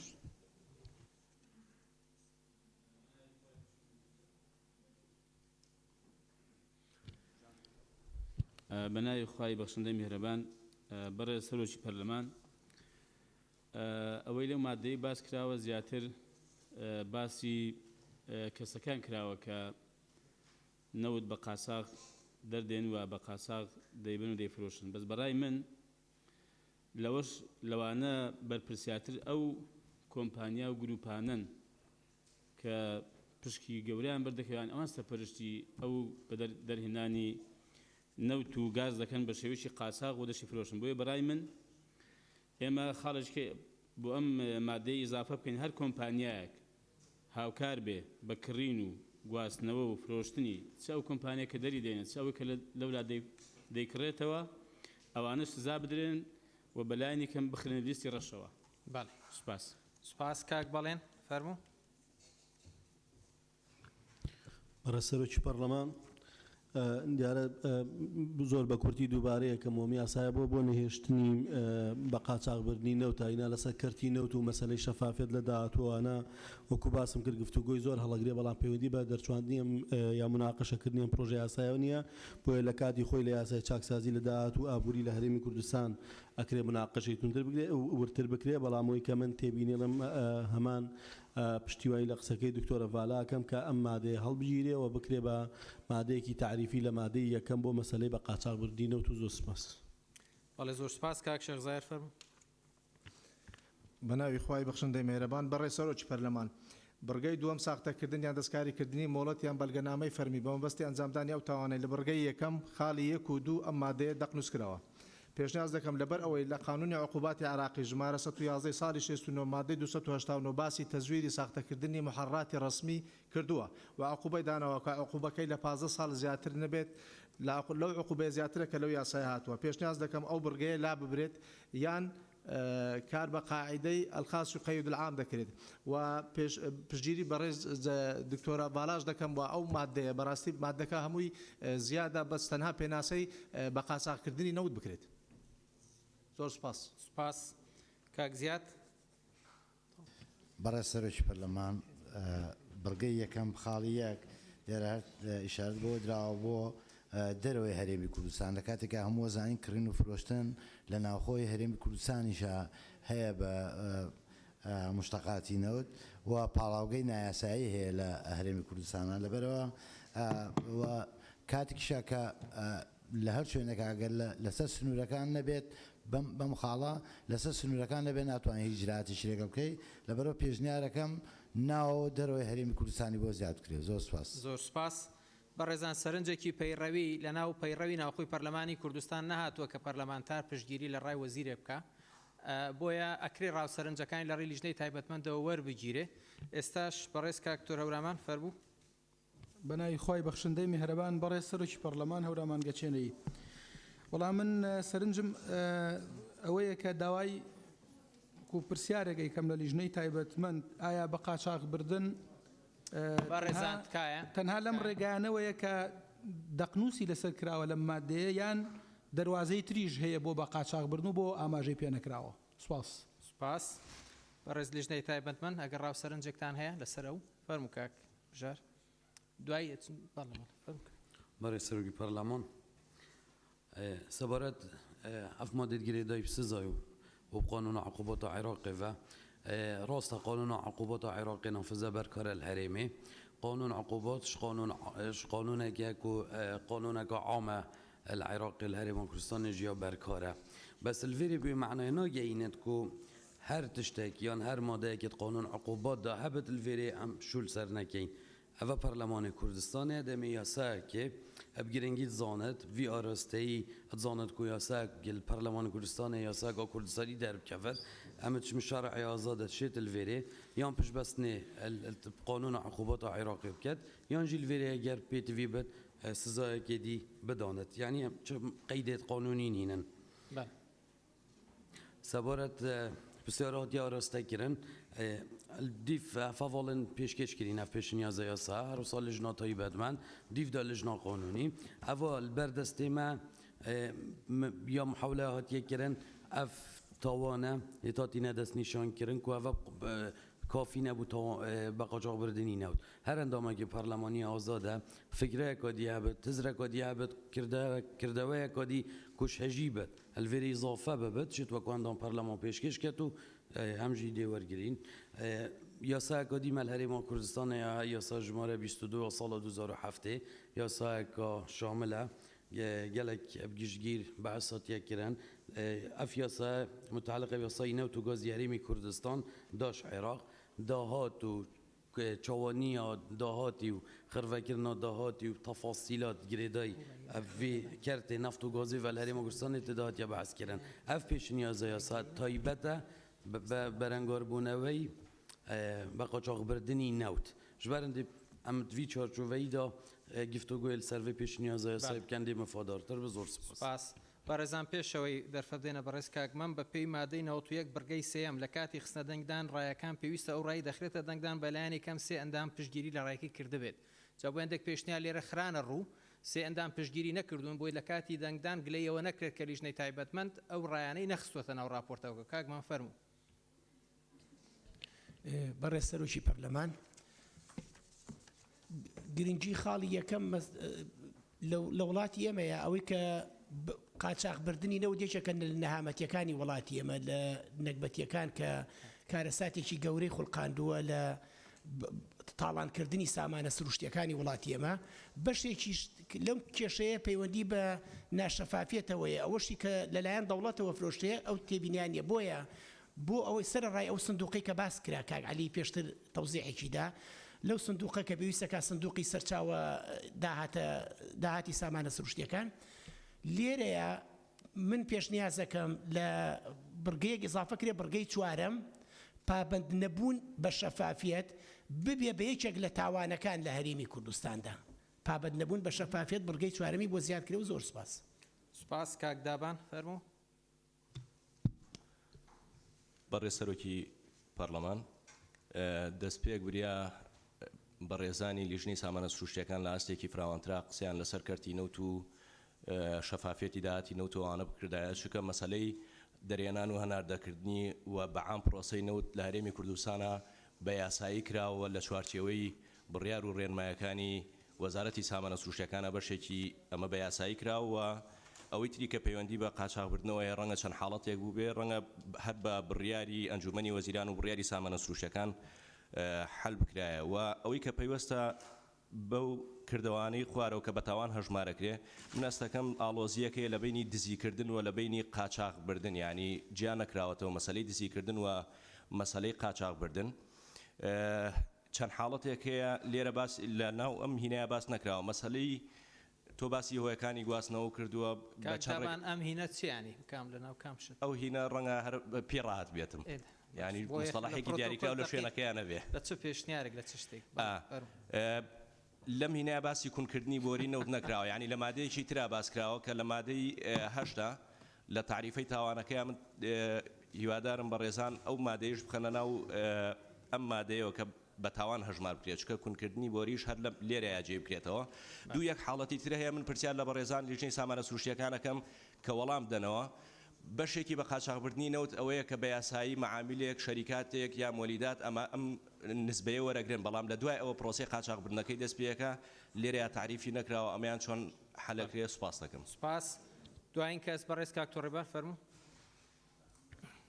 بەڕێز سەرۆکی پەرلەمان ڕاستیدا من سەرنجێکی لوغەویم هەیە زمانەوانی لەگەڵ ئیزافەیەکم هەیە سەرنجە زمانەوانیەکە لەسەر بڵێن خاڵی یەکەم دووەم بردن و فرۆشتنی هەر ڕێژەیەک بۆ پەیوانەکردنی هەموو شلەمەنیەک دیارە ڕێژە بەکار نایە ڕێژە بە عەرەبی واتە نیزبە بەڵکو بڕ بەکاردێ بە عەرەبیەکەیان کە دەکاتە کەمیە بۆی من پێشنیارەکەم لە بڕی ڕێژە بکرێتە بڕێک ئەو سەبارەت بە ئیزافەکەم ئەوە یەکەم پێشنیارەکەم کونکردنی بۆڕی نەوتیش بە تاوان ئەژمار بکرێ و یەکێک بێ لەو حاڵەتانەی کە ئەم یاسایی لێ لەسەر جێبەجێ بکرێ.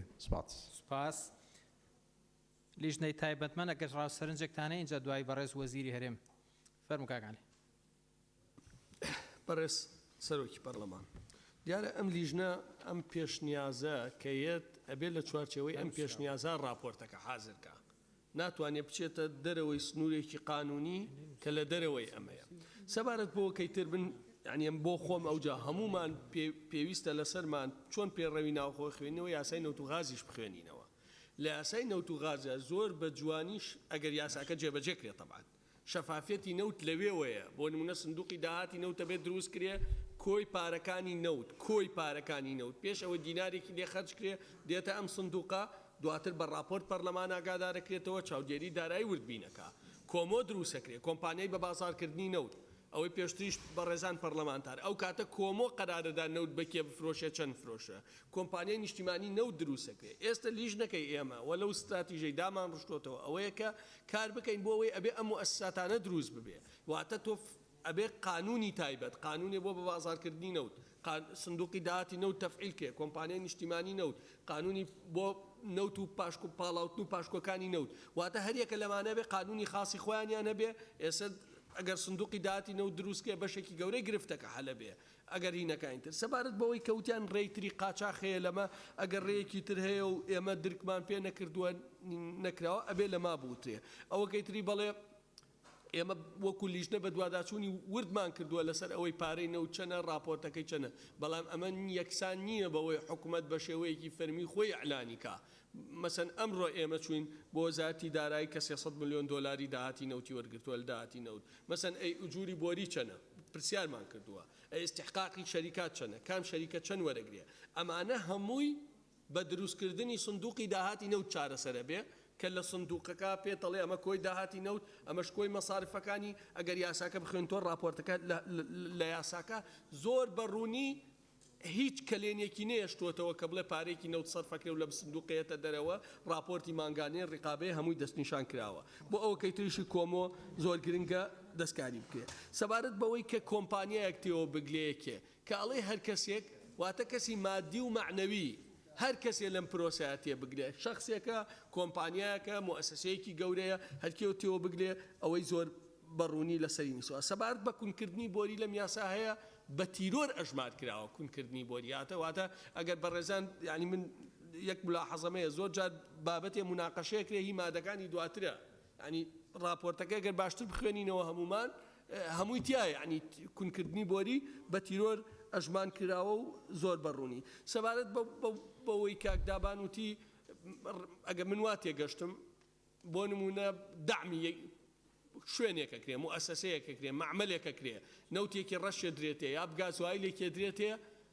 بەڵام ئەو بەکاری نایانێ و ئەیفرۆشێتەوە ئەمەش ئەچێتە چوارچێوەی ئەمەوە قاچاخە هەرچەندە لە یەسا دعم نەماوە بەڵام تۆ قانون بۆ ئایندە دەرەکەی بۆ بە بەردەوامی دەریەکەی بەڵام بەڵێ ئەوش بەکاری ئەم قانونە شمولیەکە سوپاس کە کاروان وەکو ئەندامی لیژنە فەرموو بنای خدای گەورە میهرەبان بەڕێ سەرۆکی پەرلەمان ئیزافەتەم بۆ قسەکانی کاک عەلی وەکو سەرۆکی لیژنە چەند وەڵامێکم هەیە وەکو ڕوونکردنەوەش هەڵبەت ئێمە لە مادەی دووەم کاتێک کە باس لە سزاکان دەکەین باس لە کۆی سزاکانی ئەم پرۆسەسە ناکەین ئەمە تەنها بەشێکی بەشەکانی تری لە مادەی سێم و لە مادەی هەشتەمیش مەکانیزمەکان ڕوونکراوەتەوە کە چۆن تعامل لەگەڵم بابەتە دەکرێت بەشێک لەو مناقەشاتانەی کە دەکرێت و کاک عەلیش ئاماژەی پێکرد پەیوەستم بە مادەکانی دواترەوە ینی حەق چاوەڕوان بکەین بۆی لە مادەکانی دواتر بە تایبەتی بابەتی کوونکردنی بۆڕی و تعاملکردن لەگەڵم پرسە بە شێوەیەکی زۆر ناقانونی یاسای تیرۆر مامەڵی لەگەڵ دەکرێت کەمە خۆی لە خۆیدا وردەکاری زۆر باش تێدایە بەشێک لە قسەکان پەیوەستم بە یاسای ژمارە 22 ساڵ 2007 کە من تەمەنا دەکەم ئەمانەی کە تێبینیان لەسەرمە هەیە خۆیان یاداشتێک نووسم بۆ تەفعیلی یاساکە کە لەوێ زۆر بەڕوونی باس لە دەرهێنان باس لە گەڕان باس لە تەسویقی نەوتیش دەکرێت ئەم یاسایە بەوازەحی ڕێگەگرتنە لە بە قاچاقبردنی نەوت لە هەرێمی کوردستان واتە ئەمە لەم یاسایە تەنها باسمان لەوە کردووە چۆن بتوانین ئەمەی کە بە قاچاق دەبرێت ڕێگەی لێ بگرین بە یاستا کۆی پرۆسەی نەوت کۆی شەفافیەتی نەوت هەم لە یاسای ژمارە 22 ساڵ 2010 ڕوونکراوەتەوە هەمیش دەتوانین یاسای تەکاملی بۆ دەربکەین واتە یاسای پرۆسەسی بۆ دەربکەین بۆی کە ئەم چینە تەواو بکە بە دوایدا بۆیە تەمەنا دەکەم کە چاوەڕوان بکەین تا مادەکانی تریش مناقەشە دەکرێن بۆی کە کۆی مادە و سزاکان وەکو خۆی سەیر بکرێت سپاس بەڕێز وەزیری هەرێم ئەگەر تێبینی و سەرنجەکەی فەرموو بەڕێز سەرۆکی پەرلەمان ئێمە تێبینی و سەرنجی ما ئەو تێبینی و سەرنجە بوو کە لە ڕووی یاساییە وەدامان و پێمان باشە کە مادەی دووەم لە ناوی یاساکە هەڵبگیرێتن و ئیکتیفا بکرێتن بە تعریفی بە قاچاقبردنی نەوت و تعریفەکەش بە دزینی نەوت دەست پێ بکاتن وەکو ئەندام پەرلەمانێکی بەڕێز ئیشارەتی پێدا لەبەر ئەوەی بابەتی تەجریمکردن لە ساڵی 1969 کراوە و ئەو تەجریمە و بە قاچاقبردنە و تعقیب و تەجریمەی کە لە ناو قانونی عقوبات کراوە وەکو قەواعیدی عامە سەیری دەکرێت بۆ قانونی بە قاچاقبردنی نەوتیش ڕاستە بۆ قانونی بە قاچاقبردنی هەموو کەلوپەلەکانی تریش ڕاستە یعنی بەیانی دە قانونی تر پەرلەماندەری بکاتن لەسەر بابەتی قەدەغەکردنی بە قاچاقبردن هەمان ئەو قەواعید عامەی کە لە ناو قانونی عقوباتدا هەیە تەطبیق دەبێتن بەسەر هەموو ئەو ئەفعالانەی کە پەرلەمان تعریفی دەکات و تعریفی بە قاچاقبردنەکە دەکات بۆیە تکا دەکەم ئەو قەواعید عامانە هەموو مشەڕعێک بۆی دەگەڕێتەوە بۆ ئەسڵی یاساکەش بگەڕێنەوە کە لە ساڵی 2008 عێراقی دەرچووە لە عێراقدا خۆی پاراستووە لە تەجریمکردن بۆ خۆی پاراستووە لەبەرەوەی دەزانێت قەواعید عامەکە هەیە تایبەتە بە قاچاقبردن لە ناو قانونی عقوباتدا لە ساڵی 69 مەحاکم هەمووی بۆ ئەوە دەگەڕێتەوە یاساکانیش خۆی لێ دەپارێزن تکا دەکەم ئەو مادەیە هەڵگیرێەوە بە تعریفکردن کۆتایی پێبێەوە نەبێتە هۆکارێک بۆ دووبارە گەڕاندنەوەی یاساکە چونکە یەکێک لەو هۆکارانش کە یاسای مادە هۆشبەرەکان دووبارە پێی گەڕاوەتەوە لە سەرۆکایەتی هەرێم ئەوەیە کە تعریفی عەود کراوە و عەود لە ساڵی 69 لە قانونی عقوباتدا تعریف کراوە بۆ یەتکا دەکەم ئەو مادەیە هەڵبگیرێتن بۆ مەتانەت و بۆ مەبادئی یاسا. سوپاس. بەڕێز لیژنەی تایبەتمە فەرموون مادەی 3. بەڕێز سەرۆکی پەرلەمان مادەی 3 یەکەم دەستگاکانی ئاسایش و هێزەکانی ناوخۆ و بەڕێوەبەرایەتی گشتی گومرگ بۆ جێبەجێکردنی حکومەکانی ئەم یاسایە ئەم ئەرکانەی دەکەوێتە ئەستۆ. یەک ڕاگیرکردنی هۆیەکانی گواستنەوە و دەست بەسەراگرتنی ئەو نەوت و لە دەرهێنراوانەی کە ئامادەکراون بە قاچاغبردنی لەلایەن تۆمەتبارانەوە. دوو دەست بەسەراگرتنی هۆیەکانی گواستنەوەی بیانی یان هاوردەکراو کە گۆڕانکاری لە قەبارەی دیزاینکراوی تانکی هەڵگرتنی سوتەمەنیەکاندا کرا و بە مەبەستی بە قاچاغبردنی نەوت و لێ دەرهێنراوەکانی بەکاردەهێنرێت. سێ ئامادەکردن و ڕەوانەکردنی دۆسیەی تۆمەتباران بۆ دادگاکان. چوار پشکنین بۆ بەسەردادانی هەر هۆیەکی گواستنەوە، ئەمبار، نووسنگەکان یان هەر شوێنێکی دیکە لە کاتی بوونی گومانی ئەنجامدانی یەکێک لەو تاوانانەی کە لەم یاسایەدا دەقنووس کراوە. دووەم بۆ ڕێگیرکردن لە ئەنجامدانی ئەو تاوانانەی لە مادەی 2 ئەم یاسایە دەقنووس کراون کارمەندی ڕێگەپێدراوی مافی بەکارهێنانی هێز و ڕوبەڕووبوونەوەی هەیە بۆ مەبەستی ڕاوەساندنی هەر هۆیەکی گواستنەوە یان کەسێک لە کاتی سەرپێچیکردن لە فەرمان. زۆر سپاس. بەڵێ هەر بەڕێزێکی پەرلەمان ئەوێت گفتوگۆ لەسەر ئەم بابەتە بکات با دەستی بەرزکاتەوە.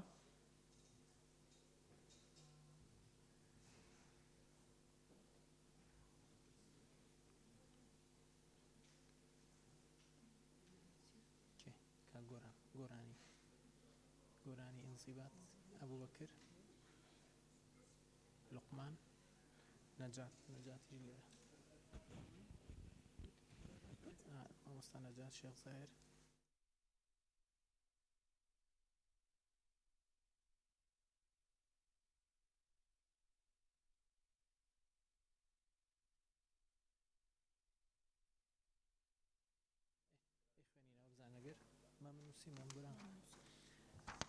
بەڕێزان ئەم پەرلەمانتارە بە ڕێزانایانەوەی گفتوگۆ لەسەر ئەم مادەیە بکەن ئێستا ناوەکانە خوێنوت کاکەین هەر بەڕێزێک ناوی لێرانیە ئەوێت گفتوگۆکە ئێستا ناوەکەمان پێ بڵێت بۆی دوایتر دەرفەت نادەین هیچ بەڕێزیکە کە ناوی تۆمار نەکرابێ.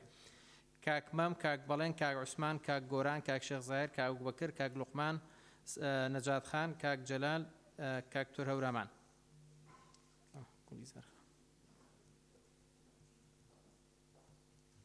تاو نەجات خان فەرموو. دەنگ پەڕێستەگەر. خاڵی سێم ئامادەکردن و ڕەوانکردنی دووسەی تومەندباران بۆ دادگاکان لێرێ زاراوە هاتیە پێناساکردن و کیژ دادگایە بە هەندێک تیڤیا دادگاکان ببیتە بۆ دادگاکانی گومرگ لە هەرێمی کوردستان. زۆر سوپاس. سپاس. کاک عوسمان سێدەری فەرموو.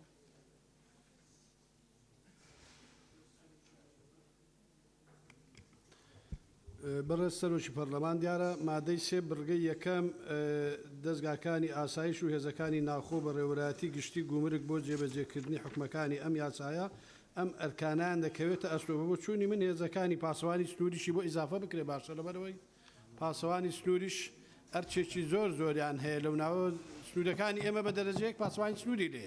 زۆر سپاس. سپاس. کاک ئەبوبەکر هەوڵەدنی فەرموو.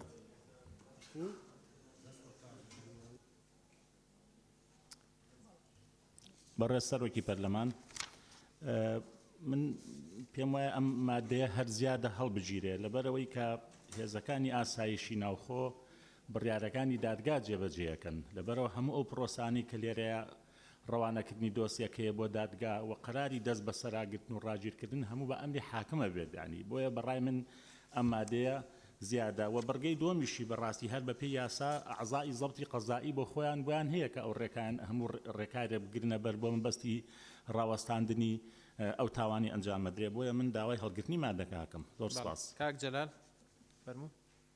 زۆر سپاس بەڕێز سەرۆکی پەرلەمان. بەڕاستی لەبەرەوەی 90 ئەوڕۆکە لە بەشە هەرە سەرچەکانی داهاتی کوردستانەوە خۆشمان دەزانین ینی بەشی زۆری بودجەی فەرمانبەران لە 90 تەرخان دەکرێت بۆیە وەکو نەزات خانش گوتی بەڕاستی پێشنیار دەکەم دادگایەکی تایبەت هەبێ بە ئەو تاوانبارانەی کەوا 90 بە قاچاق دەبن ئەگە دادگایش تایبەت نەبێ بەڕاستی وەکو قزیەکانی تر تێکەڵ و پێکەڵ دەبێ هەز دەکەم بەڕاستی ئەو کات ئاسانکاری دەکرێت بۆ تاوانباران بۆیە پێشنیار دەکەم دادگایش تایبەت بە و قاچاق بنینەوە بێ زۆر سوپاس.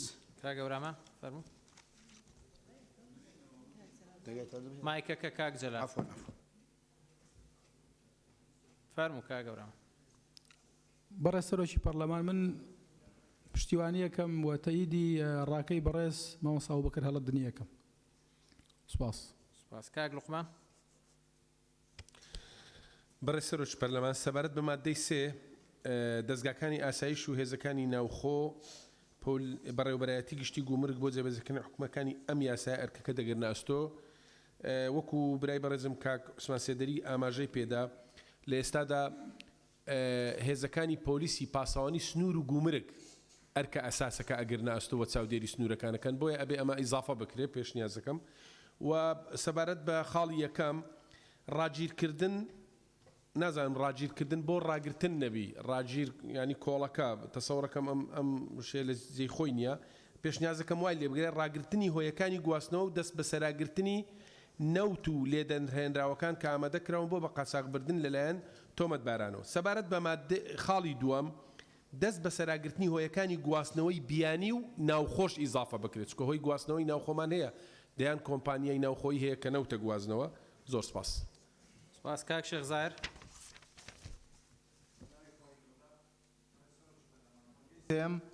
بەرگەی سێم ئامادەکردن و ڕەوانەکردنی دۆسیەی تۆمەتباران بۆ دادگاکان لێرە وشەی دادگاکان بەجەم هاتووە هەرچەندە لە یاساکە پێناسەکراوە کە دادگای گومرجی تایبەتمەندە بۆیە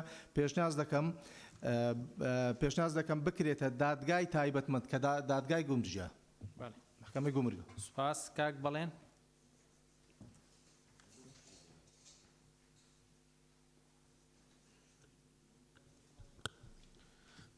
بەڕێز سەرۆکی پەرلەمان ئەوەی کە تایبەتە بە مادەی 3 لە ڕاستی ئەگەر مادەکە بمێنێ لە بڕگەی لە خاڵی چوارەمی بڕگەی یەکەم باسی پشکنین و بەسەردادانی هەر هۆیەکی گواستنەوە ئەمبار نووسنگەکانی هەر شوێنێکی دیکە لە کاتی بوونی گومانی ئەنجامدانی یەکێک لەو تاوانن کە لەم یاسایە دەقنووس کراون دیارە ئەمانە بێ بە ئەمری حاکم بەڕاستی بتوانن ئەم مەرکە بکەن هەرچەند وەکوی کە مامۆستا بووبەکر باسی کرد کۆی بەرگە و ینی کۆی ئەو بڕگانی لەم مادە هاتووە تەحسیل حاصڵە ینی مادەکە تقریبا وەکو تکرارە بۆ پشتیوانی لەواکەم کە مادەکە کامل لا ببرێ بەڵام ئەگەر لا نەبرا پشتیوانی لە قسەکانی کە عوسمان سێدەری یەکەم کە هێزەکانی پاسەوانی سنوور تیاجێگە بکرێتەوە و داوا لە لیژنەی قانونیەکەم ڕوونکردنەوە بدەن لەسەر خاڵی چوارەم ئایا بەبێ ئەمری حاکم ئەم هێزانە بۆیان هەیە پشکنین و بەسەردادان بدەن بەسەر هۆیەکانی گواستنەوە یان نە. زۆر سپاس. کاک مام. بەڕێز سەرۆکی پەرلەمان دەربارەی ئەو دەسەڵاتانەی کە لە بڕگەی یەکەم لە چوار خاڵا درراوە بە هێزەکانی ئاسایشی ناوخۆ منیش هەمانە و پرسیاری کاک بەڵێن لە ئەندامانی بەڕێزی لیژنەیەکەم لێرەیە باز لە دادوەر ناکە ڕحاڵەتی کتوپڕیەت تانکەرێ نەوت دەبینرێت کە قاچاق هێزەکانی ئاسایش ئەو دەسەڵاتیان پێدراوە کە دەستی بەسەرا بگرن واتە گەڕانەوە نییە بۆ دادوەر بڕیاری دادوەر بە خێرایی کە کارێکی لەو جۆرە جێبەجێکەن.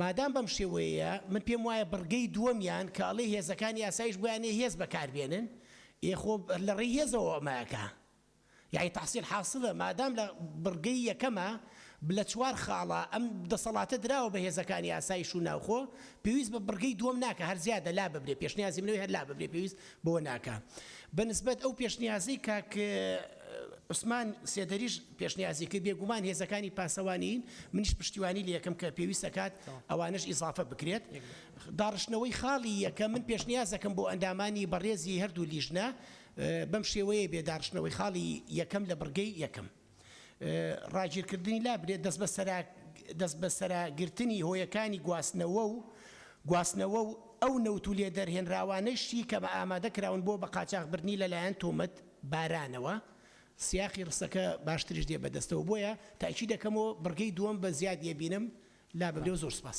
سپاس. کاک گۆران. بەناوی خوای گەورە بەڕێز سەرۆکی پەرلەمان سەبارەت بە مادەی 3 خاڵی 3 ئامادەکردن و ڕەوانەکردنی دۆسیەی تۆمەتباران بۆ دادگاکان لە ڕاستیدا هەتاوەکو خەڵکی کوردستان ئاگادار نەبێت لە فرۆشتنی نەوت و بازاڕیکردنی نەوت و هەروەها شەفافیەت و داهاتی نەوت لە هەرێم خەڵکی کوردستان ئەوەشی کە بە یاسایی ڕەوانە ئەکا بە قاچاق هەژمارێکە چونکە کە داتاکان نەبێت لای خەڵکی هەروەکو وایە کە ئەوەیشی بە یاسایی ئەڕوا هەر قاچاقە لای خەڵکی کوردستان. زۆر سپاس. گوڵیزار خان. بەڕێز سەرۆکی پەرلەمانێ ئەس پیشنیارێت کە مادە 3 برگە یەکەم وەکی خوا بمینەتن بەڵام برگا دووەم ببن وایە ئەو زێدەیە چونکە القواعد العامة القانون عقوبات هاتية وتكرار ولد كت قانون لاواز بتن سپاس. بەڵێ بەڕێزان لیژنەی تایبەتمەند فەرموو کاک بژار. بەڕێز سەرۆکی پارلەمان سەبارەت خاڵەتچوارەی پشکنین خۆ نمونەیەکی بینین یعنی ئەگەر سعات 2 شەوەیە تانکێرێک یان سیارێکە بۆ لە هەرگیرە قاچاق یا المنطقة كديرش سنتري بوجيري يعني يا برف قاچاق برنيفة تشت يعني الوير الساعة 2 شوي معقولة بيوستي اب امرو وورقة حاكمي بدك وقف تانكرة بيتا بشكنين كرن خو هذا معقول إن عنده إجراءات لازم هبن اف إجراءات اگر نب بينن باش كوف إجراءات اف خاله وك خوب مينت كاك جلال لجنة قانون يقر ايو بطابن إنجا لجنة وزا فرمو بەڕێز سەرۆکی پەرلەمان سەبارەت بۆی کە کاک بژار ڕوونکردنەوەی لە سەریدا دیارە دروستە و لە زمنی ئەدی لە کۆکردنەوە چی هەیە زەبتکردن یا دەست بە سەرگرتنی ئەو بار و شتە قاچاخانە کاری پۆلیسە بۆیە ڕاستەوخۆ زەبتیەکە دواتر پەیوەندی بە دادوەرەکە ئەگەر دادوەر لە زمنی پەیوەندی و ئیتساڵاتە بێ و ئەگەر دادوەر لە ناوچەکە وجودی هەبێواتە ئەو محەلی حادسە بنکەیەکی پۆلیسی لێبێ دواتر بە پێی قانونەکە بنکەیەکی ئاسایشی لێبێ ئەوان پەڕاوی لێکۆڵینەوەی بۆ ڕێکە خەن و ئاراستەی دادوەری بەڕێزیەکەن و دادوەر خەتەواتەکان ئاشکراکات. کاک علی فەرموو. بەڕێز سەرۆکی پەرلەمان ئەوەی کە کاک عوسمان وتی پاسەوانی سنوور دقیقە بەڵام پاسەوانی سنوورجال لێرە بێت لە عێراق لە زمنی وەزارەتی ناوخۆیە لە زمنی هێزەکانی ناوخۆیە کە ئەڵێ هێزەکانی ناوخۆ هەموو یەکرێتەوە هەر هێزێکی ناوخۆ هەبێت ینی مەشمولە مێبەوە ئەمما دە زۆر مناقەشە کرا ینی فکرەکە ئەوەیە لە بەشێکە ناگەڕێیتەوە بۆ حاکم چۆن بۆ نمونە تەنکەرێکێت گەورەتر لە حەجمی خۆی دیزاین کراوە قەبارەی هەیە ئەو موەزەفەی لەوێ هەیە ئۆتۆماتیکیە زانێ ئەمەیە بۆ نمونە کە 30 تەنە 40 تەنی تێکراوە ئۆتۆماتیکی ئەم موەزەفە ئەزانێت خۆی ڕایەگرێت بەڵام لەوێ حکمی نادا لە نەتیجە ڕەوانەیەکا بۆ دادگا بۆیە تۆ بۆ هەرڕاکردنی بۆ نمونە بار هەڵگرێت کتابێ ناکەی بۆ وەزارەتی ناوخۆ بڵێ بەپێی بۆ دادگا عەفو بەپێی تعلیمات سیە و ئەمە چلی تێکراوە بۆیە ئەڵێ ڕایەگرێ ئەم حکمی بەسەرا نادا دەست بەسەری ناکا نایخاتە مەزادەوە نایفرۆشێ هەموو ئەو قەرارانە ئیجراعاتەکانی دواتر دادگایدا بەڵام ئەم دەستی بەسەراگرێ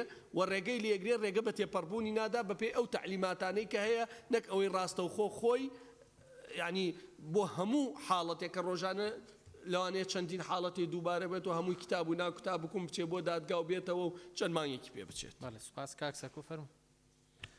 بەڕێز سەرۆکی پەرلەمان وەڵام من ڕوونکردنەوەیەک بۆ هاوڕێیانە و ئیزافەدەم بۆ کاگعەلی بۆیە پاسەوانی سنووری تێدا جێ نەکرایەوە ئەم دەسەڵاتی دەست بە سەراگرتنەکە دراوە بە ئەنجومەنی ئاسایش و لەگەڵ وەزارەتی ناوخۆوە پاسەوانی سنوور دەسەڵاتێکە کە تەنها دەگەڕێت نووسین.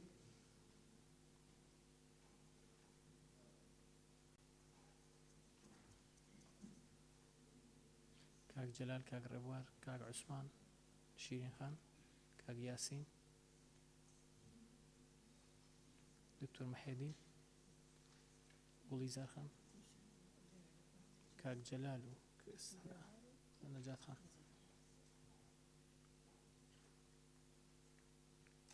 کاک دیاری فەرموو دیاری نووسیتنەوە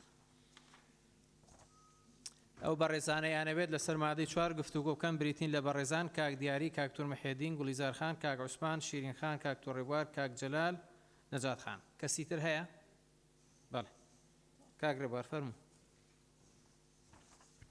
بەڕێز سەرۆکی پەرلەمان من پێم وایە مادەی 4 بە هەرسێ بڕگەکەیەوە جۆرێک لە تێکەڵ کێشی دروستەکە لەگەڵ قانونی عقوباتی عێراقی و جۆرێکیشە لە بڵێن دەستێوەردان لە اختصاصات و دەسەڵاتی سوڵتەی قەزایی بۆی من داوای ڕوونکردنەوە کەم لە لژنەی یاسایی کە ئەم مادەیە وانەی ئەو هۆکارانەی کە ئاماژەم پێکرد هیچ تێکەڵ هێکێشی دروست ناکە لەگەڵ دقی قانونی عقوباتی عێراقی و لەگەڵ دەسەڵاتەکانی قەزایی و سپاس. نەجات خان فەرموو. زۆر سوپاس.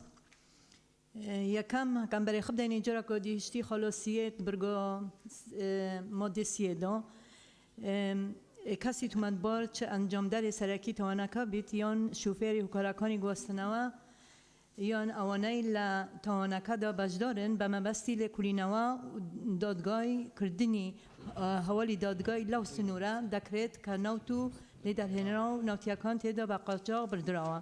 بێرە جاکۆ دیتی یا دادگاه بێتاکردن دادگای تایبەت یعنی دادگای گومرک لە هەرێمی کوردستان چاوە لە زەوڕەبە هاتیە پێناسەکردن جاکۆ دیل بێرە ژی نابیتن ها دادگەهەک بیتن. زۆر سپاس. سپاس کاک دیاری فەرموو. بەڕێ سەرۆکی پەرلەمان مادەی 4 بڕگەی یەکەم کەسی تۆمەتبار چەند جامدەری سەرەکی تاوانەکە بێت یان شۆفێری هۆکارەکانی گواستنەوە.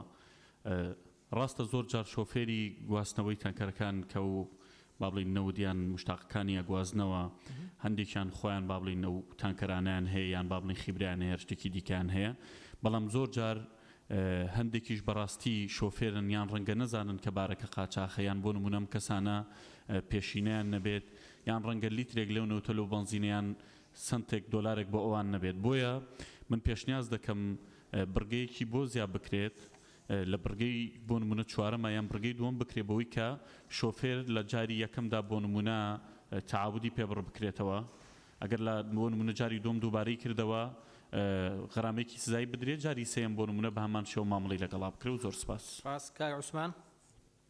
بەڕێز سەرۆکی پەرلەمان مادەی 4 بڕگەی یەکەم من تەحەفوزم لەسەر لێکۆڵینەوە دادگایکردن نووسراوە هەواڵەی دادگای ئەو سنوورە ئەگەر بکرێت بە ڕەوانەی دادگا نەک هەواڵە نازانم ینی زۆر ئەوەی وار بڕگەی یەکەم.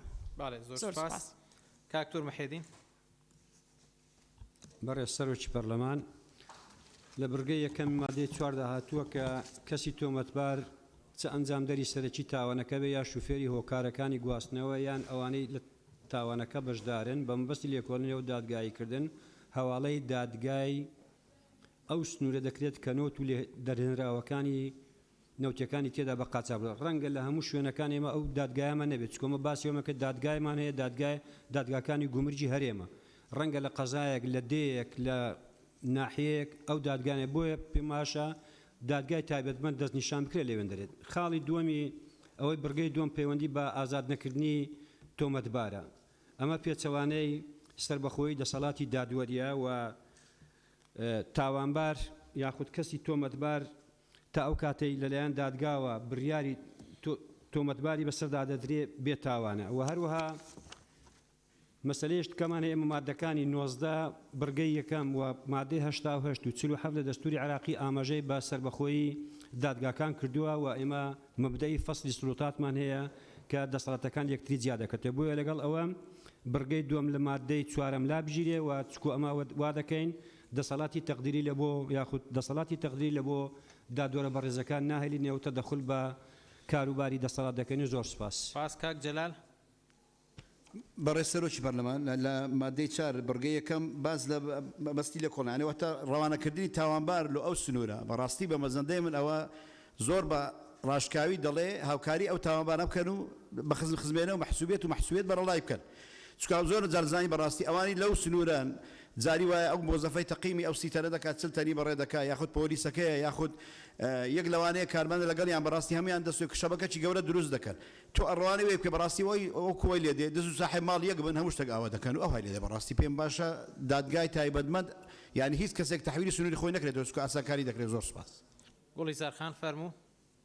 برس سروكي برلماني بو توضيح كرنا في بابتي كاك ريباري دي واضح نبي اف مادة بحث ديار كرنا اختصاص تحريك الشكوات كتن هيج اوديا كي بيجين تناقضا قال قانون عقوبات دانينا بلام من تبينيه كبي من اللجنه داج بحث كر او جيك برقا دويبي من قرار محكمة اتحادي دس من كاتس بتاريخ 3/4/2019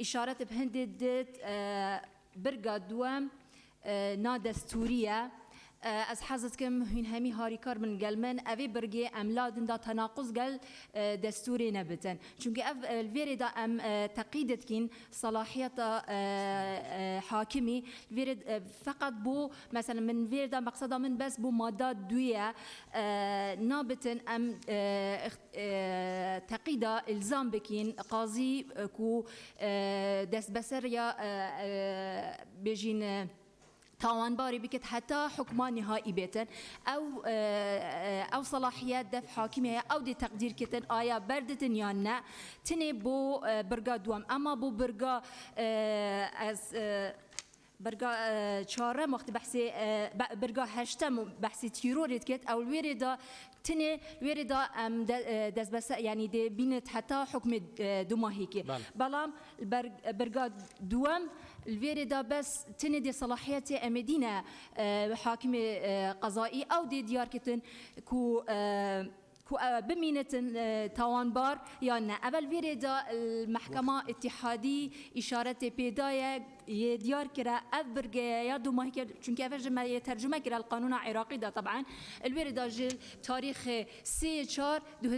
إشارة بيداية قوتا أفا دستورية سپاس سپاس بەڕێزان سەرنجێک ئەندامانی بەڕێزی پەرلەمان کە لە لیژنەی تایبەتمەند بەشداری گفتوگۆکانەکەن بۆ ئامادەکردنی راپۆرت لەوێ گفتوگۆ و سەرنجەکانی خۆیانە خەنە ڕوو کە راپۆرت بە ناوی لیژنە ئامادە کرا و ئیمزا کرا ئەندامانی لیژنە لێرەوەکو ئەندامی لیژنە ناتوانن ڕوونکردنەوەکانی خۆیان کە لە ناو کوبوونەوەکانی لیژنە هەیان بۆ دیسان بێن لێرە لە ناو لیژنە لە بەردەم پەرلەمانی کوردستانە بیخەنە ڕوو بۆیە داواتان لێکەین بۆ سوودوەرگرتن لە کات بۆ سوودگرتن لە گفتوگۆکان ئەو گفتوگویانی لە ناو لیژنەی خۆتان کردوتانە مەیهێننەوە ناو قاعی پەرلەمان کە لێرەوەکو لیژنەی تایبەتمەند لێرە لە شوێنی خۆتان دانیشتون ببوورە گوڵی زارخان ببوورە فەرموو کاک بژار برای سروگ پارلمان و توضیح که بدم سر بابت که از حس کم جه پیت دانه بشله همیان دان پارلمان و دستور عراقی السری حرم قانونیه السران سری عراقی پریما کردستان جیوه دستور عراقی هاتی حق ده پارلمان کردستان تشریع بدانت قانونا بخود در بکت الدیف مصلحته وواقع بيئة خلق كردستاني الفيري ما قيادة قانوني نينا ما بقانون عقوبات عراقي فجريدات يان ما بقانون وصول محاكمات فجريدات ما عدا او نه فقرت ماده صدودات دستوري عراقي هاتين او قيدها البرز دستد ماكو من نشين تشيبينغ اوف بوفين اما يعني براستي نوبت ام هنده اگر هر یاسایک هر پیش نیاز یاسایک ام بیجین اویات فلان قانونی ده هی اویات فلان قانونی هی که وات افیش نیاز یاسا بوچنه قانون همی قانونات عراقیت شاملا همی ملهرمیتین که فراغت قانونین که واتا رجاء دستور عراقي اف حقيقه برلمان كردستاني نيرت يا خلق خوب كت ياسايت كردستاني در بيخد تاكيدت كما و چه قيودت قانوني چه مخالفت قانوني ودستوري برسنگ منينن سبارت عفو كسروج برلماني سبارت آزاد كرنا متهمي چه خلاف دستوري نينا دستور بصراحه بيجت متهم يبريئه نايت ايدانه كرن حتى يبريئة حتى إدانوي تدا تثبيت كرن الفيري ما نقول يام دي حكم دان والفيري نهات ياف كسف تومد بارا دي تحكم كرن أفا إجراء تدابيرية بوهندي أف كسا كو خطورات في جريمة دايان جسامات في جريمة دي تخازن دي تحجز كرن والديف دا ما هيد بيجت بصفة ببلد محكمة سير كتا في كيسة كواتا في إجراءاتك أفا نحكمك السربية دان دا دجي دستوري عراقي بد زور سپاس سپاس استاچینە سەر گفتوگۆکردن لەسەر مادەی 5 بە ڕێز وەزیری هەرێم لێرە نییە کاک یاسین ناوت نەنووسرا بوو ناوەکانیشم خوێندەوتم کێ ماوە بۆی نەبێتە سابقەی گەچین مشکلە سوپاس کاک مادەی 5 فەرمو لیژنەی تایبەتمەند بەڕێز سەرۆکی پەرلەمان مادەی 5 یەکەم هەر کەسێک یەکێک لەو کردەوانە ئەنجامدا کە لە مادەی 2 ئەم یاسایەدا دەقنووس کراون بە بەندکردن لە 3 ساڵ کەمتر نەبێ و لە 7 ساڵ زیندانیکردن زیاتر نەبێت و پێبژاردنێک کە 4 هێندەی بەهای کەرەستەی بە قاچاق براوەکە بێت سزا دەدرێت. دووەم لە بارەدۆخی جەنگ و باری تەنگەتاوی و ڕوودانی قەیرانی سوتەمەنیدا ئەنجامدانی هەر یەک لەو تاوانانەی لە مادەی 2 ئەم یاسایەدا دەقنووس کراوە بە باری تونکراو ئەژمار دەکرێت. سێم حکومەکانی ئەم یاسایە لەسەر هەر هۆکارێکی گواستنەوە کە تاوانی بە قاچاقبردنی نەوت و لێدەرهێنراوەکانی پێ ئەنجام بدرێت جێبەجێ دەکرێت جا تۆمەتبار خۆی خاوەنی بێت یان بەکرێی گرت بێت. زۆر سپاس. سپاس هەر بە ڕێزێک ئەوێت گفتوگۆ لەسەر مادەیە کات ئێستا دەست بەرز کاتەوە ناوەکان بنووسن.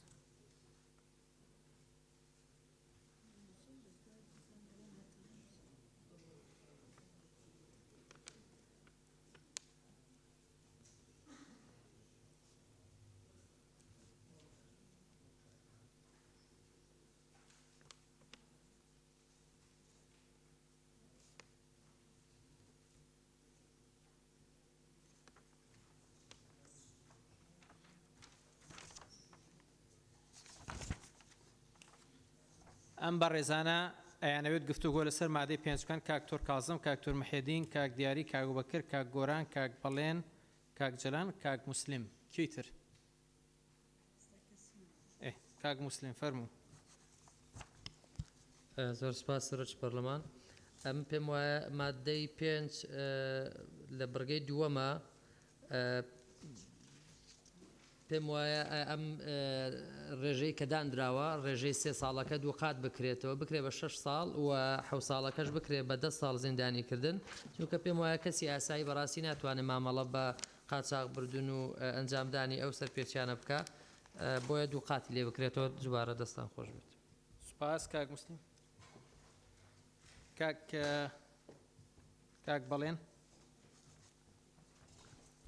بەڕە سەرۆکی پەرلەمان یارەوەکو باس کرا تاوانی بە قاچاقبردنی نەودێکێکە لە تاوانە گەورەکان بۆ من پێشنیازەکەم لە بڕگەی یەکەم مادەی 5 هەر کەسێک یەکێک لەو کردوانە ئەنجامدا کە لە مادەی 2 ئەم یاسایە دەقنووس کراون بە زیندانیکردن کە لە 5 ساڵ کەمتر نەبێت و لە 2 ساڵ زیاتر نەبێت وە پێبژاردنێک کە 4 هێندەی بەهای کەرەسەی با قاچاق براوەکە بێ سزا دەگیرێ واتە ژمارەی ساڵەکان لە 5 ساڵ بۆ 10 ساڵ زۆر سپاس. کاک جەلال. بەڕێ سەرۆکی پەرلەمان بەڕێ من ڕای پرژینم بۆ هەردوو بەڕێزان بەڵام لە 7 ساڵ کەمتر نەبێ بەڕاستی لە 5 ساڵی زیاتر نەبێ پێبژاردنەکەش دقاتی بێ بەڕاستی چکە ئەوەی قاچاقی نەوت دەکە ئەکید پێشتر دە 15 سەفقەی گەورەی لێدایە پارەی یەکزار خەیالی بردیەوە لە کاتی شەڕیش خەڵک لە وەزع نالەبارەژیە ئەویش ئەوم پارەی بردووە بەڕاستی چاقات چییە دقات کەمتر نەبێ بەڕاستی زۆر سوپاس. کاکتۆر محێدین. بەڕێز سەرۆکی پەرلەمان یاسای سزادادنی عراقی ساڵی 69 بەندکردنی بە 3 مانگ تا 5 ساڵی دیاری کردووە و زیندانیکردن لە 5 ساڵ تا 15 ساڵ بۆ ئێمە بین لێرە تهدیدی ئەو سلاحێتە دەکەین تەدەخل بە دەسەڵاتی دادوەری دەکەین بۆیە پێم وایە ماوەکان هەڵبگیرێ تەنها بنووسێ بەندکردن و زیندانیکردن بۆی ئەو دەسەڵاتە تەقدیرێ بۆ سوڵتەی قەزایی بگەڕێتەوە. زۆر سپاس. زۆر سپاس کاکتۆر کازم. باش کاگە و بەکر فەرموودێ.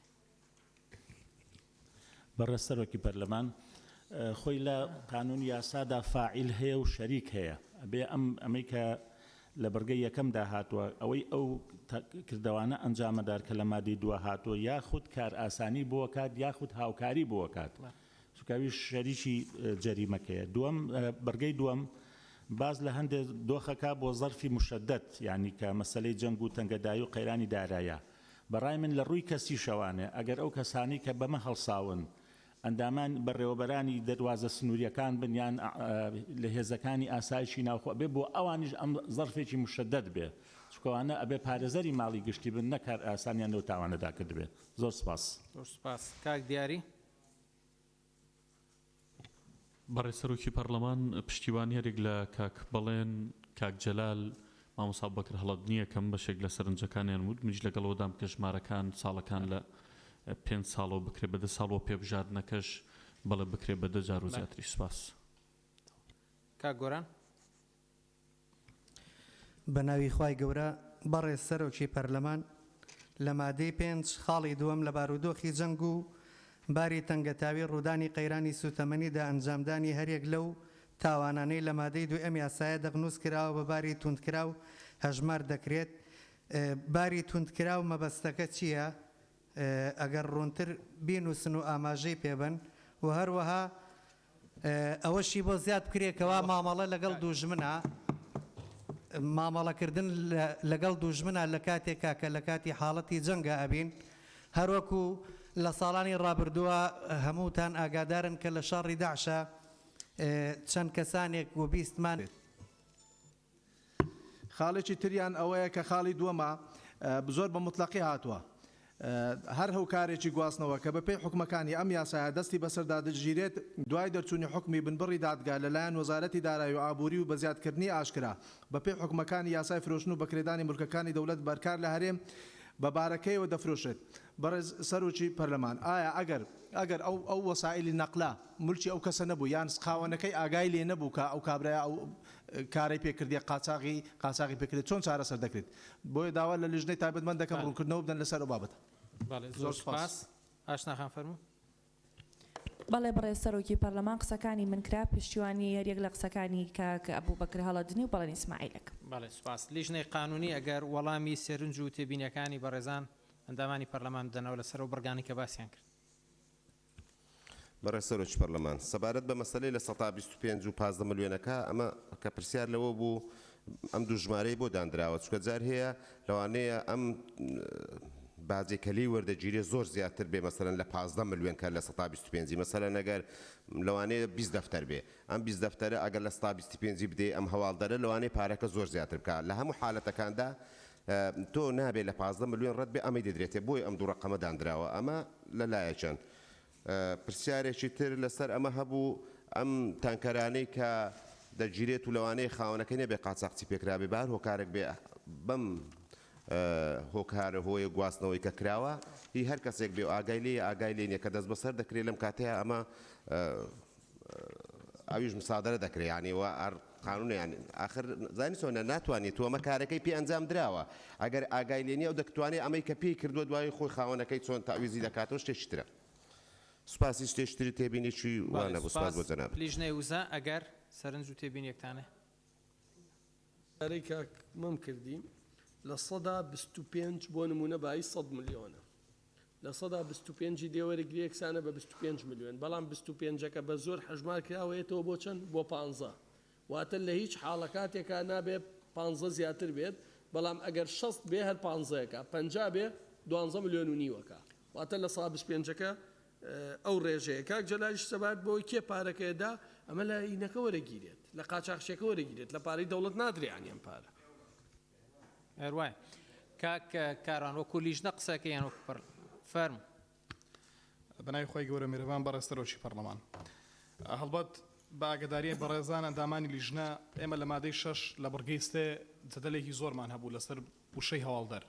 پێشتر بابەتێکمان هەبوو لە پەرلەمانی کوردستان کە کەیسێکیەک لای نەکراوەی گەندەڵی بوو کە ئاڕاستەی ئەنجومەنی شورا کراوە بۆی کە بتوان تعریفی هەواڵدەر بکەین هەواڵدەر چییە بەڵام تا ئێستا ئەنجومەنی شورا جوابی داوەتەوە تعریفمان بۆ نەهاتووە ولا هیچ قانونێک لە حکومەتی هەرێمی کوردستان ولا حکومەتی فدراڵیش تعریفی هەواڵدەرمان نییە ئەمە لە نتیجە ڕەنگە کێشەمان بۆ دروست کات کەیسمان هەبووە بەڕێوەبەری گومرگ خۆی وەکو هەواڵدەر هەژمار کردو و ناونووسی خۆی کردو پارەشی وەرگرتووە لە بەرامبەری ئەگەر ئەمە ڕاست بێت بەیانی مدیرێکی یاساییش بەڕێزەوە یا مدیرێکی پۆلیس یا مدیری پاسەوانی سنووریایەک لە کەسێکە لە وەزیفەدایە ئەم کارە بکات وەکو هەواڵدەر خۆی تۆمار بکات ئەو کاتی هیچمان بەهیچ نەکرد ینی یاساکەشمان نەچێت بواری جێبەجێکردن چێشمان بۆ دەشنیاز دەکەم دەستەی سەرۆکایەتی پەرلەمانی کوردستان نووسراوێک ئاڕاستەی ئەنجومەنی شورا بکەم بۆی کە بە فعلی تعریفی هەواڵدەرمان بۆ بکەن نەکەر لەم یاسایە دەربازمان کە چێشەکەمان بۆ حەل بکات بەڵکو لە یاساکانی داهاتوو چێشەمان بۆ حەل بکات. سپاس کاک ئەبوبەکر فەرموو.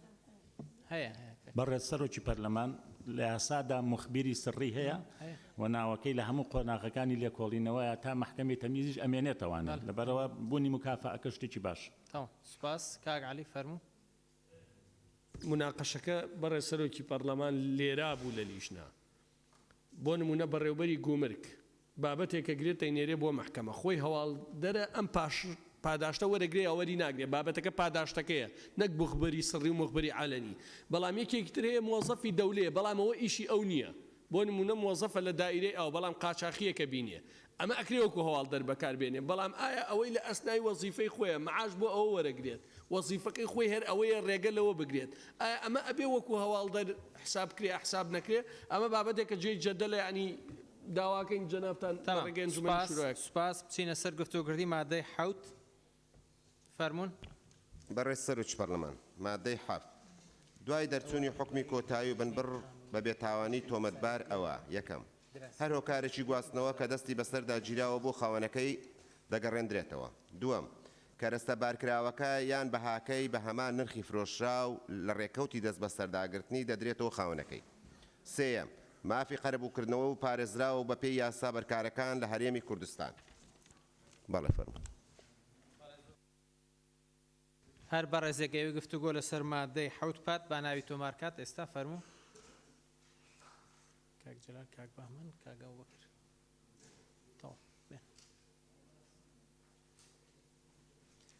ئەم بە ڕێزانە ئەیانەوێت گفتوگۆ لەسەر مادەی حوت بکەن بە ڕێزان کاک ئەبوبەکر هەڵەدنی کاک بەهمەن کاک جەلال کاک بەهمەن فەرموو بەڕێز سەرۆکی پەرلەمان ڕاستی من پێم وایە ئەو مادەیە زیادە چکە ئێمە لە مادەی شێشە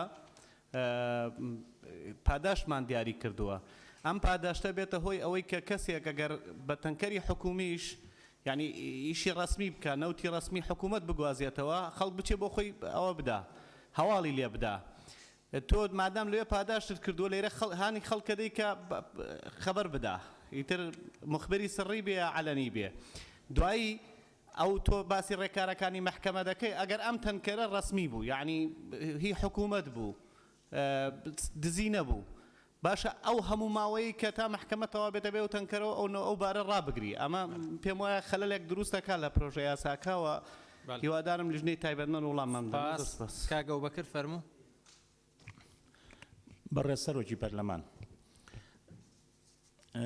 بەداخەوە ئێمە لەم پەرلەمانە لە پەرلەمانەکانی دنیاە بێ خەڵکی مختص لە قانونەکان قسە بکە ئەمما دێ خۆی زیادە و بەڕای من ئەمە کفری قانونیشە چونکە بەپێی قانونی بەپێی یاسای بنەما دادگەریە سزاییەکان قانونی ئوسوڵی محاکەماتی جەزایی هەر چوار بڕگاکەی ئەلیف و با و جیم و دال و هەر پێنج بڕگاکەی ئەم ڕێکارانەی دەستنیشان کردووە کاتێککە فعلەکە لە قانونە پێناسە نەکرابوو کاتێککە لعدم کفایەت الأدلة إذا تنازل المشتكي عن شكواه هەموو ئەم ڕێکارانە لەبەرەوە کاتێککە دادگا بڕیارەدا کە ئیفراج بۆ تۆمەتبارەکە دەرەکە هەم بەرەڵا دەبێ هەمیش لە ڕاستیە ئەو هۆکارانی کە هەمووی دەستی بەسەرا گیراوە بۆی دەجێڕێنرێتەوە و بە پێی قانونی مەدەنیش بە هەمان شێوە بۆی هەیە داوای قەرەبوو بکە ئیتر ئەو زیانی کە لەو فتریا بەری کەوتۆ لە فترەی ڕاگیرانەکەیە ئەگەر مادەکەی ئەکسپایر بوو بێ خراپ بوو بێ بەسەر بوو بێ ڕجا ئەمە یعنی من خۆم 15 ساڵ محقق عدلی بووم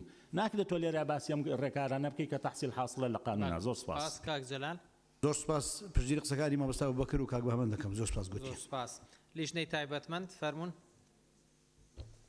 بەڕێز سەرۆکی پەرلەمان ئەف مادەیە ژگرنگترین مادە دوێ پێشنیازە یاساییدا ئەف مادەیە بۆ تحقیقا عدالەتەیە و نهێلانا وێ زەرەرەیە یاش جێبەجێکردنا ئیجراعاتê divê yasayê ev şexsekî dikevit ferazan kesek hate girtin tûmeta hindê ev ê qaçaxiya naftê diket baş hate girtin li tarîxekê 15 roj çûn ev 15 roj ev tanke ev barî ve nayê te hilgirtin hate firotin û piştî hingê berî derket ji tawan encam nedayîne seyara wî ew bar helgir ku xuda nêwê dê bûye te zivrandin her wisa ew kerestê barkirî dê bûye te zivrandin yan eger ji xutora evî barî hat bite firotin bihayê evê vî barî vê naftê dê li wê tarîxa hatiye girtin bû ku xuda nêyê te zivrandin kewate girîngtirîn made divê pêşniyaza yasayê da bû tehqîqa edaletê made hefte ji ber hindê wekû lijne taybetmend wekû lijna qanûnî گل هندنا اف ماده بمینت و دوباره کمه اگر هر ماده کجوه قانونیت عراقی ده هبت كواتا چه اعتبار بو في پیش نیاز سینامینت همی قانون میتین العراقي و هوجنا قد كو ياساق الكردستان در كفا براستي اف يعني اف مادت مهم خرابون عندهم برلمان بعض كرن كو بلا نمينت اگر نمادت چه مين تدوير دا كو اف پسند ببت ياسا بسیار ماجی اوه اگر اجرات بین در کرن اگر اف کرده تاوان بین اجمارتن بین در کرن و اگر اف حق وی خلقیات یا خارن و بریع در کد نه تا تعویض کرن کوات اف پیش نیاز یاسایده چی مین تدا و بوچیا عمل گلن دین اف ماده بمین سپاس بله برای سرکی دیجنی وزه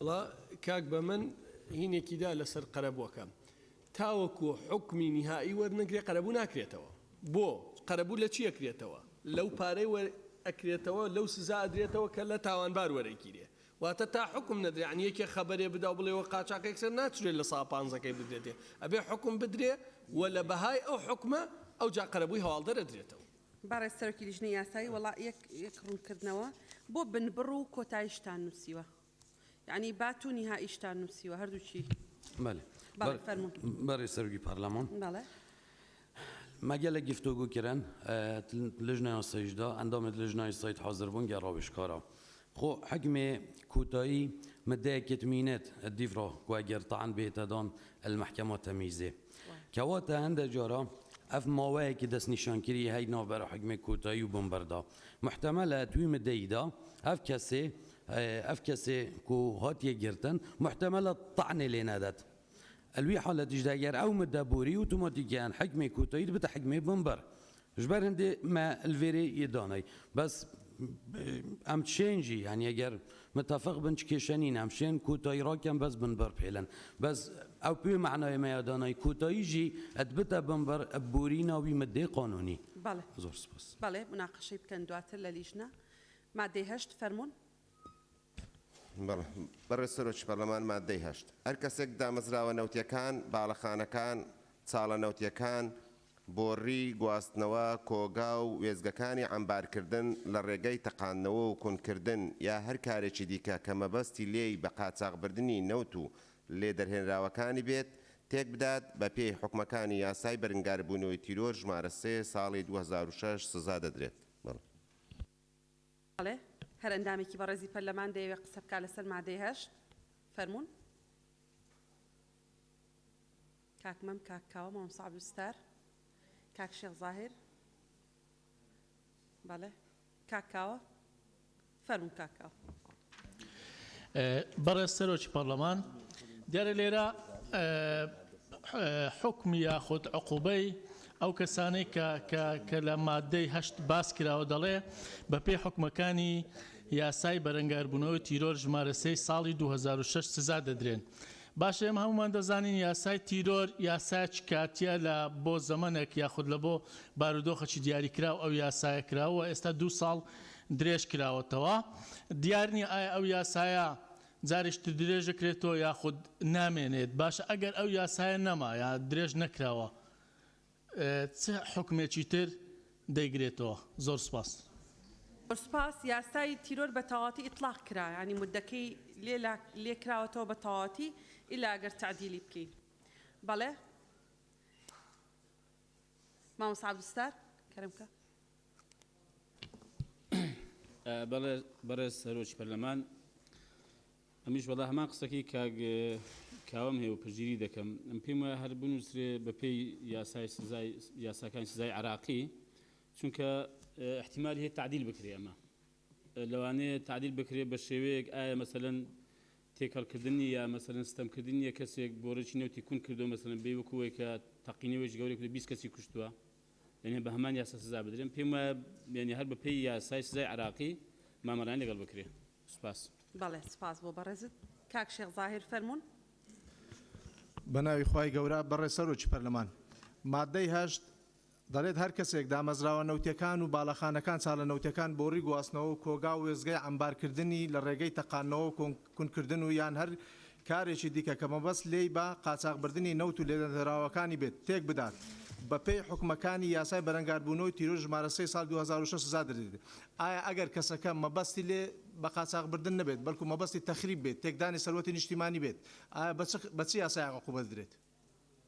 بەڵێ سپاس بەڵێ کاکمەم وەڵامتان دەدەنەوە ئێستا بەڵێ کاکمەم فەرموون. بەڕێز سەرۆکی پەرلەمان من یاسای بەرەنگاربوونەوەی تیرۆرم بەدەستەوەیە ژمارە 3 ساڵی 2006 بەڕێز سەرۆکی پەرلەمان بەڵێ باش یاسای بەرەنگاربوونەوەی تیرۆرم بەدەستەوەیە ئەڵێ بە پێی حکومەکانی یاسای بەرەنگاربوونەوەی تێرۆر لە مادەی سێم وەزائیدەن مادەی چوارم حکمی جیاجیای هەیە حکمێکیان موئەبەدە تا ئەتاییە و حکمێکیان 15 ساڵیە ئەوەی کە پەیوەندی بە میدیاوەیە کە پرۆژێکمان ئەمڕۆ پرۆژێک تەقدیمەکەین ئێمە بۆ گۆڕینی ئەو مەسەلەیە بەڵام ئایا کام حکومەیان حکومە 15 ساڵەکەیەوە ئەڵێن یا حکومە 20 ساڵەکەەوە چ شتێک پێم وایە تهدیدی حکومەکە بکرایە و ساڵەکە دیاری بکرای باشتر بووە لەوەی بگەڕێنەوە بۆ یاسای بەرەنگاربوونەوەی تۆقاندن تیرۆر لە هەرێمی کوردستان و سپاس. بەڵێ لیژنەی وزە لیژنەی کاروباری یاسایی بەڵێ فەرموون.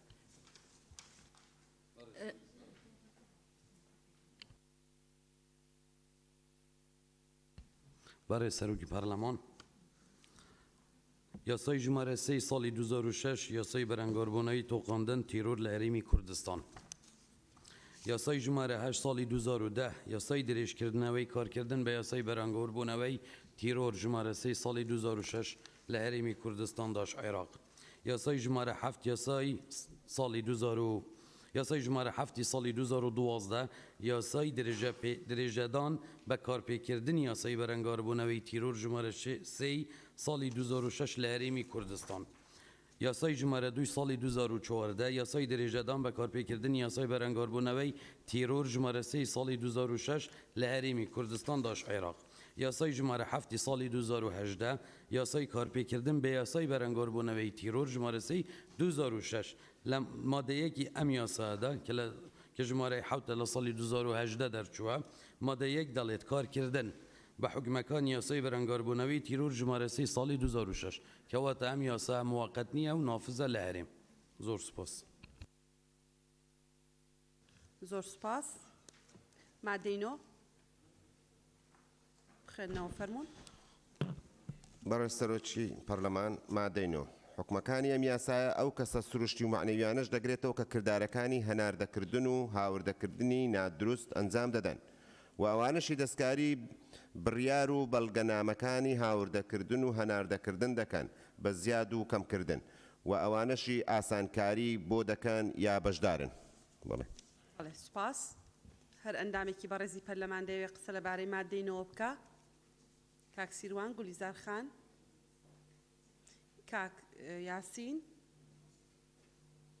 بەڵێ زۆر سپاس. کاک سیروان گولیزار خان کاک یاسین کەسەیە نەمان نووسی بێ بەڵێ کاک یاسین فەرموون. بەناوی خۆی گەورە و میهرەبان بەڕێز سەرۆکی پەرلەمان ئەو یاسا کە دەردەکرێت من لە ئەلفەوە تا یا بڕوان پێ نییە ڕای خۆمە کاکە پێمەکەنە بۆ پێ دەکەنی بۆی پێ بکەنە کە حکومەتەکەت هەیە لەتر نەوتە چی نییە.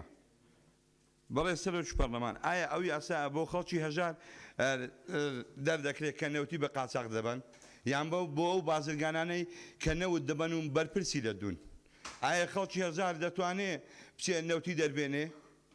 ئەگەر خەڵکی هەژار بتوانێت نەوتی دەربێنێ بۆ هەژارە هەتاکو ئێستا ئەمن ئەو یاسایی بۆ چێ دەرکەم وەزیرم نەدیوە کوا وەزیری نەوت ئەگەر وەزیری نەوتمان هەیە بۆ قەتەر نەوتەکمان نییە بە یەک دقەی گوتیان ڕێدەگیرێ هەولێر هەر هەموو ئیزدیعامی دەدوێ پەیوەندی بە مادەینۆ چ قسێک بەڵێ سەرۆکی پەرلەمان جارەکەی کەش کاکومێت نەهێژ ڕێی پێ نەدام من دەڵێم ئەو یاسایە ئەو یاسایە کە دەردەچێت دەبێت وەزیری سامانە سروشتەکان لێرە بێ هەتا ئێستا نەوتی کوردستان دەفرۆشێ ئەمە هەمووان ئەندام پەرلەمانی کەس نازانین بە چەند دەفرۆشێ بە 62 دلاری دەفرۆشێ کە نەوتی خامە ئەمن نەوتی سپینێرە بە 100 دلاری دەکڕم یعنی پێم سەیرە ئێوە دانیشتوونە یاسایەک دەردەکەن بۆ خەڵکی فەقیر و هەژار یاسایەک بۆ ئەو بەرپرسانەی کە بیرە نەوتیان هەیە کە بیرە نەوتیان لە شیواشۆک و لەولای هەیە ئەوە با دەرچێت کاگیاسین ئەم پێشنیازە یاسایە پێشنیازە یاسایەکی زۆر گرنگە باس لە نەهێشتنی بە قاچاغبردنی نەوت دەکات کە هەمومان هاوارمانە لێی هەمومان بە جیاوازی بیر و بۆچوونی سیاسیمان پێمان وایە کە نەوت بە قاچاغ دەبرێت لە هەرێمی کوردستان و ئەبێ یاسایەک هەبێ مامەڵە لەگەڵ ئەم بە قاچاغبردنە ببا ئەم یاسایە زۆر گرنگە وەگەر بەڕێزت پێت وایە لەم یاسایە گرنگتر هەیە شتێکی تر هەیە لەمە گرنگترە بەڕێستان دەتوانن لەگەڵ نۆ هاوڕێیترت لە فراکسیۆنە جیاوازەکان پێشنیازە یاسایەکمان بۆ بنووسی لەمە باشتر بێ ئەو بەڕێزانیان کەواژۆیان کردووە ئەمایان پێگرنگ بووە ئێمە لە دەستەی سەرۆکایەتی پێمان گرنگ بۆ بۆی خستومانتە بەرنامەی کار لیژنە تایبەتمەندەکان لیژنەی یاسایی پێیان گرنگ بووە نابێ ئێمە ئەوەی کە لەم پەرلەمانە مناقەشەی لەبارەوە دەکرێت پێمان وابێ گرنگ نییە ڕێگرتن لە بە قاچاغبردنی نەوت گرنگە و ئەوەی نەوت بە قاچاغ دەبا خەڵکی خاوەن توانە و خاوەن نفوزە ئەم یاسایە هیچ پەیوەندی بە خەڵکی فەقیر و هەژار نییە چکە وەکو خۆت دەڵێی خەڵکی فەقیر و هەژار ناتوانێت قاچاغی نەوت بکە بەڵێ گولی زارخان فەرمونون بەڕێ سەرۆکی پەرلەمان مادەی نۆ حەزم تێبینی من لە سەرەتی ئەم مادەیە باسی زیاتر باسی ئیسیرادی نەوت دەکات کو هەتا ئێستا ئێمە ئەو یاسایەمان هەموار نەکردووە بەپێی من ئەم مادەیە زۆر ڕوون نییە هەر مادەیەک لە یاسایدا ڕوون نەبێ غامز بێ وابزانم ئەگەر لاب درێت باشترێکە سپاس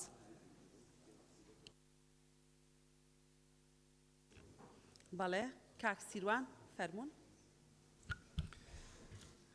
بەڕێز سەرۆکی پەرلەمان مادەی نۆ من سێ سەرنجی بچکۆلەم هەیە یەکەمیان لە سەرەتاکەڵە حکومەکانی ئەم یاسایە ئەو کەسە سروشتی و معنەویانەش دەگرێتەوە کە کردارەکانی هەناردەکردن هەتا دوای ئێمە هەموو زانن کەسی سروشتی منم یەکێکێ ئەو دیاریکراوەتەوە کەسی معنی کەواتە دائیرەیەگە بێ چۆن معنەوی چۆن سزا ئەدرێت ئالەواتکایە ڕوونکردنەوە خاڵی دووهەم لە کۆتاییدا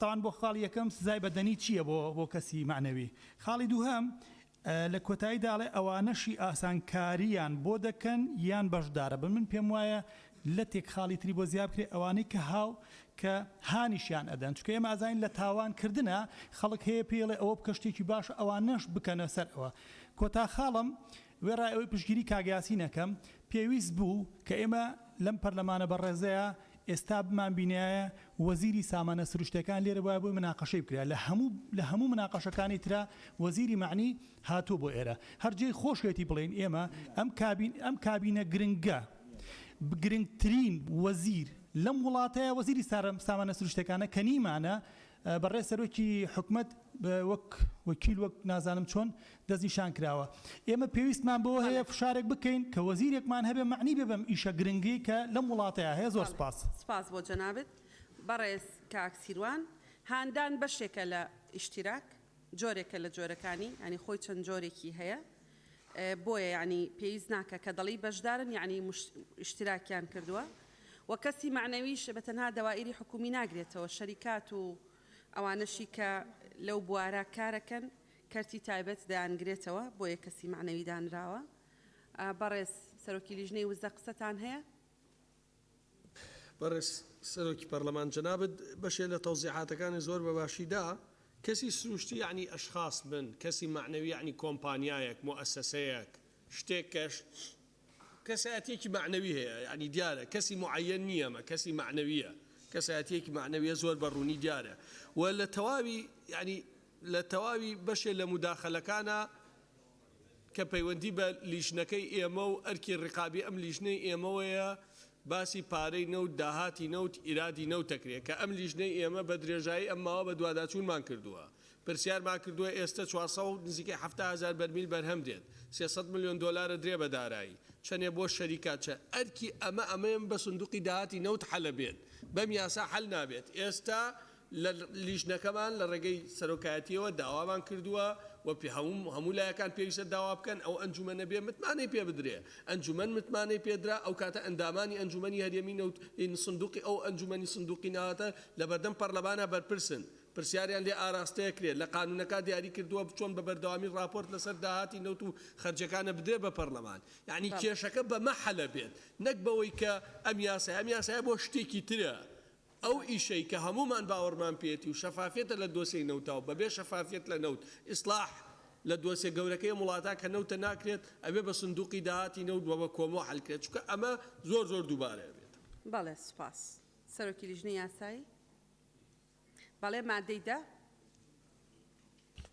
بەڕێز سەرۆکی پەرلەمان مادەی دە ڕێگە بە هیچ هۆکارێکی گواستنەوە نادرێت کە نەوت و لێدەرهێراوەکانی بار بکات تەنها بە ڕێپێدانی فەرمی وەزارەتی سامانە سروشتیەکان و بە پێی ئەو بڕوو نمونە و پێوەرانە نەبێت کە وەزارەت ئامادەیان دەکات. بەڵێ هەر ئەندامێکی بەڕێزی پەرلەمان دەیەوێت قسە لەسەر مادەی دە بکە. مامۆستا ئەبوبەکر کاک بەڵێن دکتۆرە گەلاوێژ کاک شاخەوان و کاک ڕزگار.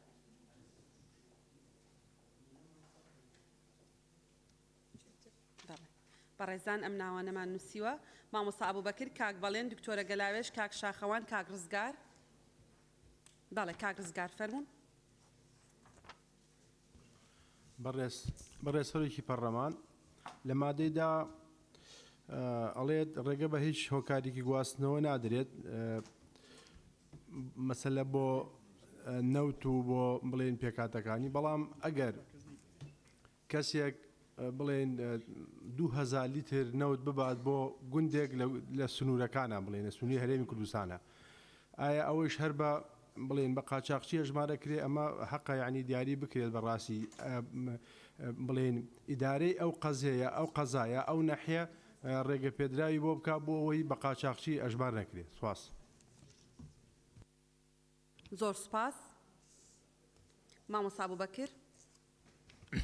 بەڕێز سەرۆکی پەرلەمان من ئەم مادەیە ئەمەوێ بیقۆزمەوانێ بۆ بابەتێکی گرنگتر کە ئەویش پەیوەندی بە ڕووداوەکانی هاتوچۆ هەیە یان یەکێک لە هۆکارەکانی ڕووداوەکانی هاتوچۆ و کارەساتەکانی ئەم تەنکەرانە دروستیەکەن ئەم بار هەڵگرانە بۆیە ئەوە باشە کە ئەڵێ بەپێی ئەو بڕوونمونە و پێوەرانە بێت کە وەزارەتی سامانە سروشتیەکان دیارەکە و بەپێی ئەو ڕێنماییانەش بێت کە وەزارەتی گواستنەوە گەیاندن بۆ ئەو بار هەڵگرانە دیارەکە بۆ ئەوەی کە ڕێنمایەکانی ئەوانیش مەشمول بێت لەگەڵ ڕێنمایەکانی وەزارەتی سامانە سروشتیەکانە بۆی لێرەوە بەشێک لە حەزمی ئەو کارەساتانە کەم بکەینەوە. سپاس.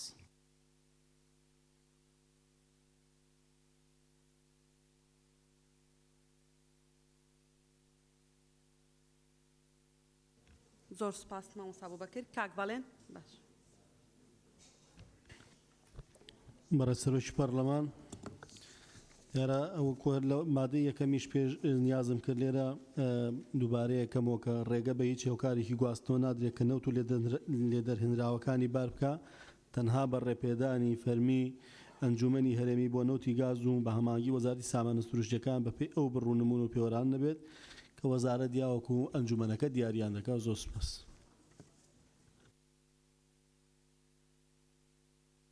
دکتۆرە گەلاوێژ فەرموون. بەڕێز سەرۆکی پەرلەمان مادەی دێم من پێم باشە و پێشنیارێک دەکەم لەگەڵ هەر مۆڵەتدانێکی بە کۆمپانیایەک یان کەسێک کە لە بواری نەوت ئیش بکاتن لە بواری نەوت ئیش بکات پێویستە پرۆژەیەکی ژینگەیی یان خزمەت گوزاریەک وەک قیرکردنی شەقامەکان چونکە ئەوان هۆکارن بۆ تێکدانی قیرەکانی شەقامەکان لەگەڵی بیکاتن و ببێتە مەرج بۆیان کە مۆڵەتەکەیان پێدەدرێتن. سپاس. بەڵێ سپاس دکتۆرە کاک شاخەوان فەرموون. بەڕێز سەرۆکی پەرلەمان لە مادەیدا من پێشنیارەکەم جگە لە وەزارەتی سامانە سروشتیەکان یعنی ئەو مۆڵەتە یا ئەو ڕێگە پێدانەی کە بڕیارە لە ڕێگەی وەزارەتی سامانە سروشتیەکانەوە بدرێ بە بازرگانەکان پێشنیارەکەم لە ڕاستیە یعنی موەسسەیەک هەیە بە ناوی ئەنجومەنی نەوت و گاز یعنی ئەو مۆڵەتە ئەو ڕێگە پێدانە بە فلتەری ئەنجومەنەکە بڕواتە وەزارەتی سامانە سروشتیەکان بۆی دروستتر بێت یا با بڵێم ڕوونتر بڵێم شەفافتر بێت. سوپاس. سوپاس. سەرۆکی لیژنەی وزە. سەبارەت بەوەی کە کاکڕزگاری شتێگەر 2000 لە شوێنێکەوە چێتە شوێنێکی تر. یەکەم ئەم نەوتە سەرەتا ئەگەر مەزدەرەکەی دەرەکی بێت ئەبێ بە مۆڵەت و بە پیاوانە و بە قیاساتە بە گومرگا بێت.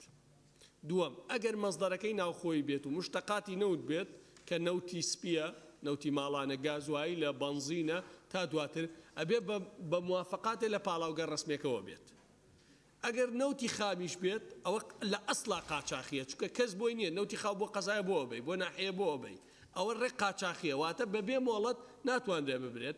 ئەگەر کڕێن و فرۆشتنیشی پێ بکرێت ئەوە بابەتێکی ڕێپێدراوە و ئاساییە. ینی لەو سێ بەشە خۆی بینێتەوە. سەبارەت بۆی کە پارە بسێنجێت لە بازرگانی و گواستنەوەن ئێستا پارەیان لێ سێندێت. هەر بار هەڵگرێک هەم پارەی ڕێگاوبانی لێ سێنجێت هەم پارەی ژینگەی لێ سێنرێت. واتە ئەوە ئێستا لێ سێنرێت و هیچ گرفتێکی. بەڵێ. سەرۆکی لیژنەی یاسای. کاک یاسین لە شوێنی خۆتەوە قسە مەکە. سەرۆکی لە شوێنی خۆتەوە قسە مەکە. لە شوێنی خۆتەوە قسە مەکە.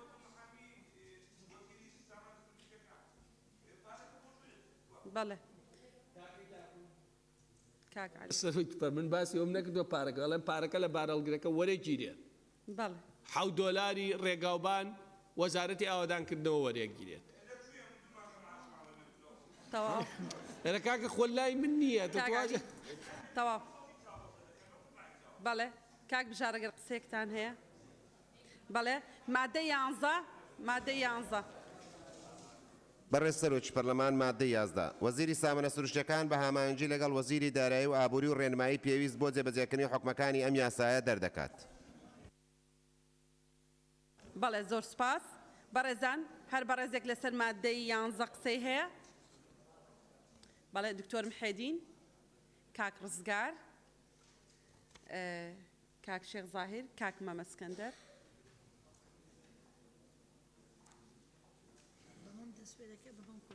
بەڵێ بەڕێزان مەم بورهان، دکتۆر محێدین، کاک ڕزگار، شێخ زاهیر، مەمە اسکەندەر. کەس هەیە نەمان نووسی بێ ناوەکەی؟ یاڵ دە باشە. تەواو. کاک مەم فەرموو.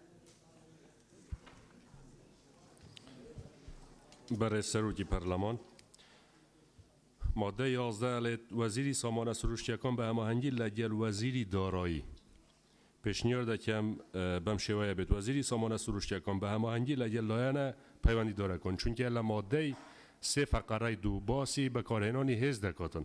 لەو کاتە پێویستی بە وەزارەتی تریشە مەسەلەن وەزارەتی ناوخۆ و هێزە ئەمنیەکانی تر. بویە پێشنیار دەکەم سیغەکە بەم شێوەیە بێت وەزیری سامانە سروشتیەکان بە هەماهەنگی لەگەڵ لایەنە تابێرمەندەکان. سپاس. زۆر سپاس. کاک شێخ زاهیر فەرموون. بە ناوی خوای گەورە بەڕێز سەرۆکی پەرلەمان لەبەر ئەوەی وەزارەت کەسێکی معنەویە چێ وەزارەت کەسێکی معنەویە ئەوەی تەمسیلی ئەو وەزارەتە دەکات کەسێکی سروشتێک کە شتێکی زۆر ئاساییە وەزیرە. بۆیە پێشناز دەکەم لە جیاتی وەزیری سامانە سروشتەکان بکرێتە وەزارەتی سامانە سروشتەکان بە هەماهەنگی لەگەڵ وەزارەتی دارایی و ئابووری. زۆر سپاس. بەڵێ. کاک ڕزگار.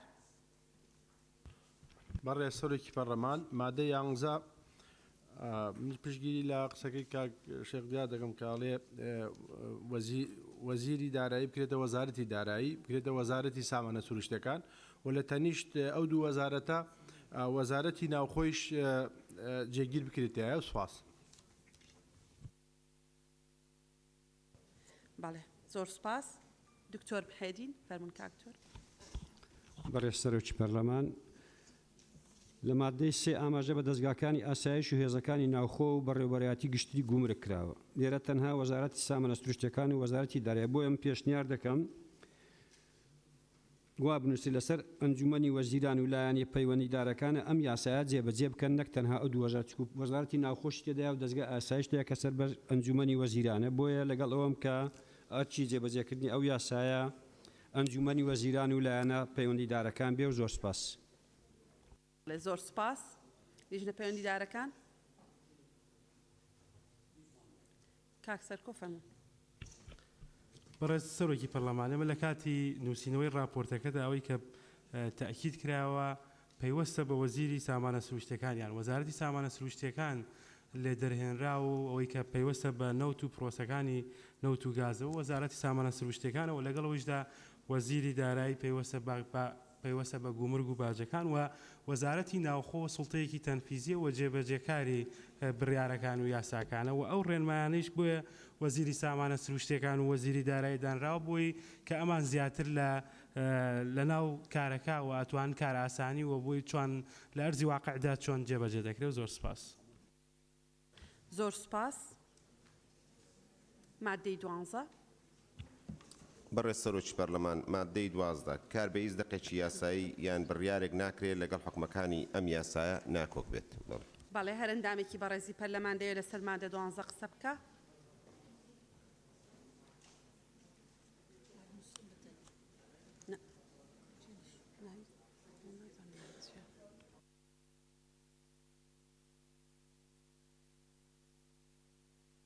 کاکمەم نقطە نظامی تەبوو؟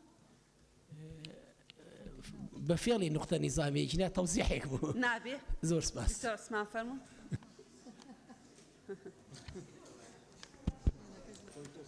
بەڕێز سەرۆکی پەرلەمان داوای ڕوونکردنەوە دەکەم لەو لێژنە بەڕێزە کە هەر دقێکی یاسا ئەگەر یاسا بێ ئێمە شەر یاسا دادنین کەواتە ڕوونکردنەوەیەکمان پێویستە ئەگەر یاسا بێ ئێمە لە دژی یاسا قسەمان نەکردو یان دەبێت ئەو نایاسایی بە یان دەبێت ئێمە تعدیلێکمان کردێ بێ حەزم لێ ڕوونکردنەوەیەک بدرێ بۆ نمونەوەکو چی ینی سپاسان. بەڵێ سپاس. سەرۆکی لیژنەی یاسایی. بەڕێز سەرۆکی پەرلەمان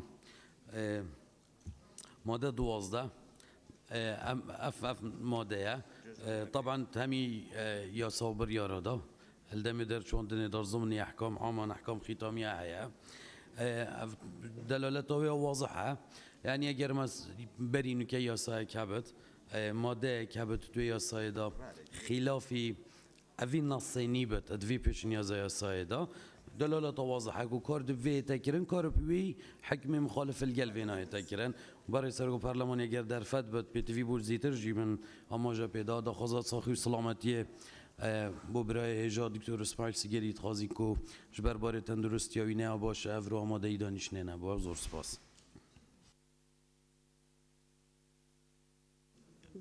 بله سپاس. برای وزیری هرم سکتان هلو باریو فرمون. برای سروکی پارلمان یکم بو ماده 11 مصطلحی آسان جێبەجێکردنی حکومەکانی ئەم یاسایی ئیزافە بکرێت چونکە ئەوان کار لەسەر جێبەجێکردنی ناکا بەڵکو تعلیمات بۆ ئاسان جێبەجێکردنی یاساکەیە لە پێش ئەوەی مادەی 12 پێویستە ئەو یاسایە تەوجیه بکرێت چێ ئەرکی جێبەجێکردنی ئەو یاسایە دەگرێتە ئەستۆ بۆیە پێویستە مادەیەک ئیزافە بکرێت پێویستە لەسەر ئەنجومەنی وەزیران و لایەنە پەیوەندیدارەکان حکومەکانی ئەم یاسایە جێبەجێ بکەن اینجا بێتە سەر مادەی 12 و زۆر سپاس. بەڵێ سپاس بۆ بەڕێزت. مادە 13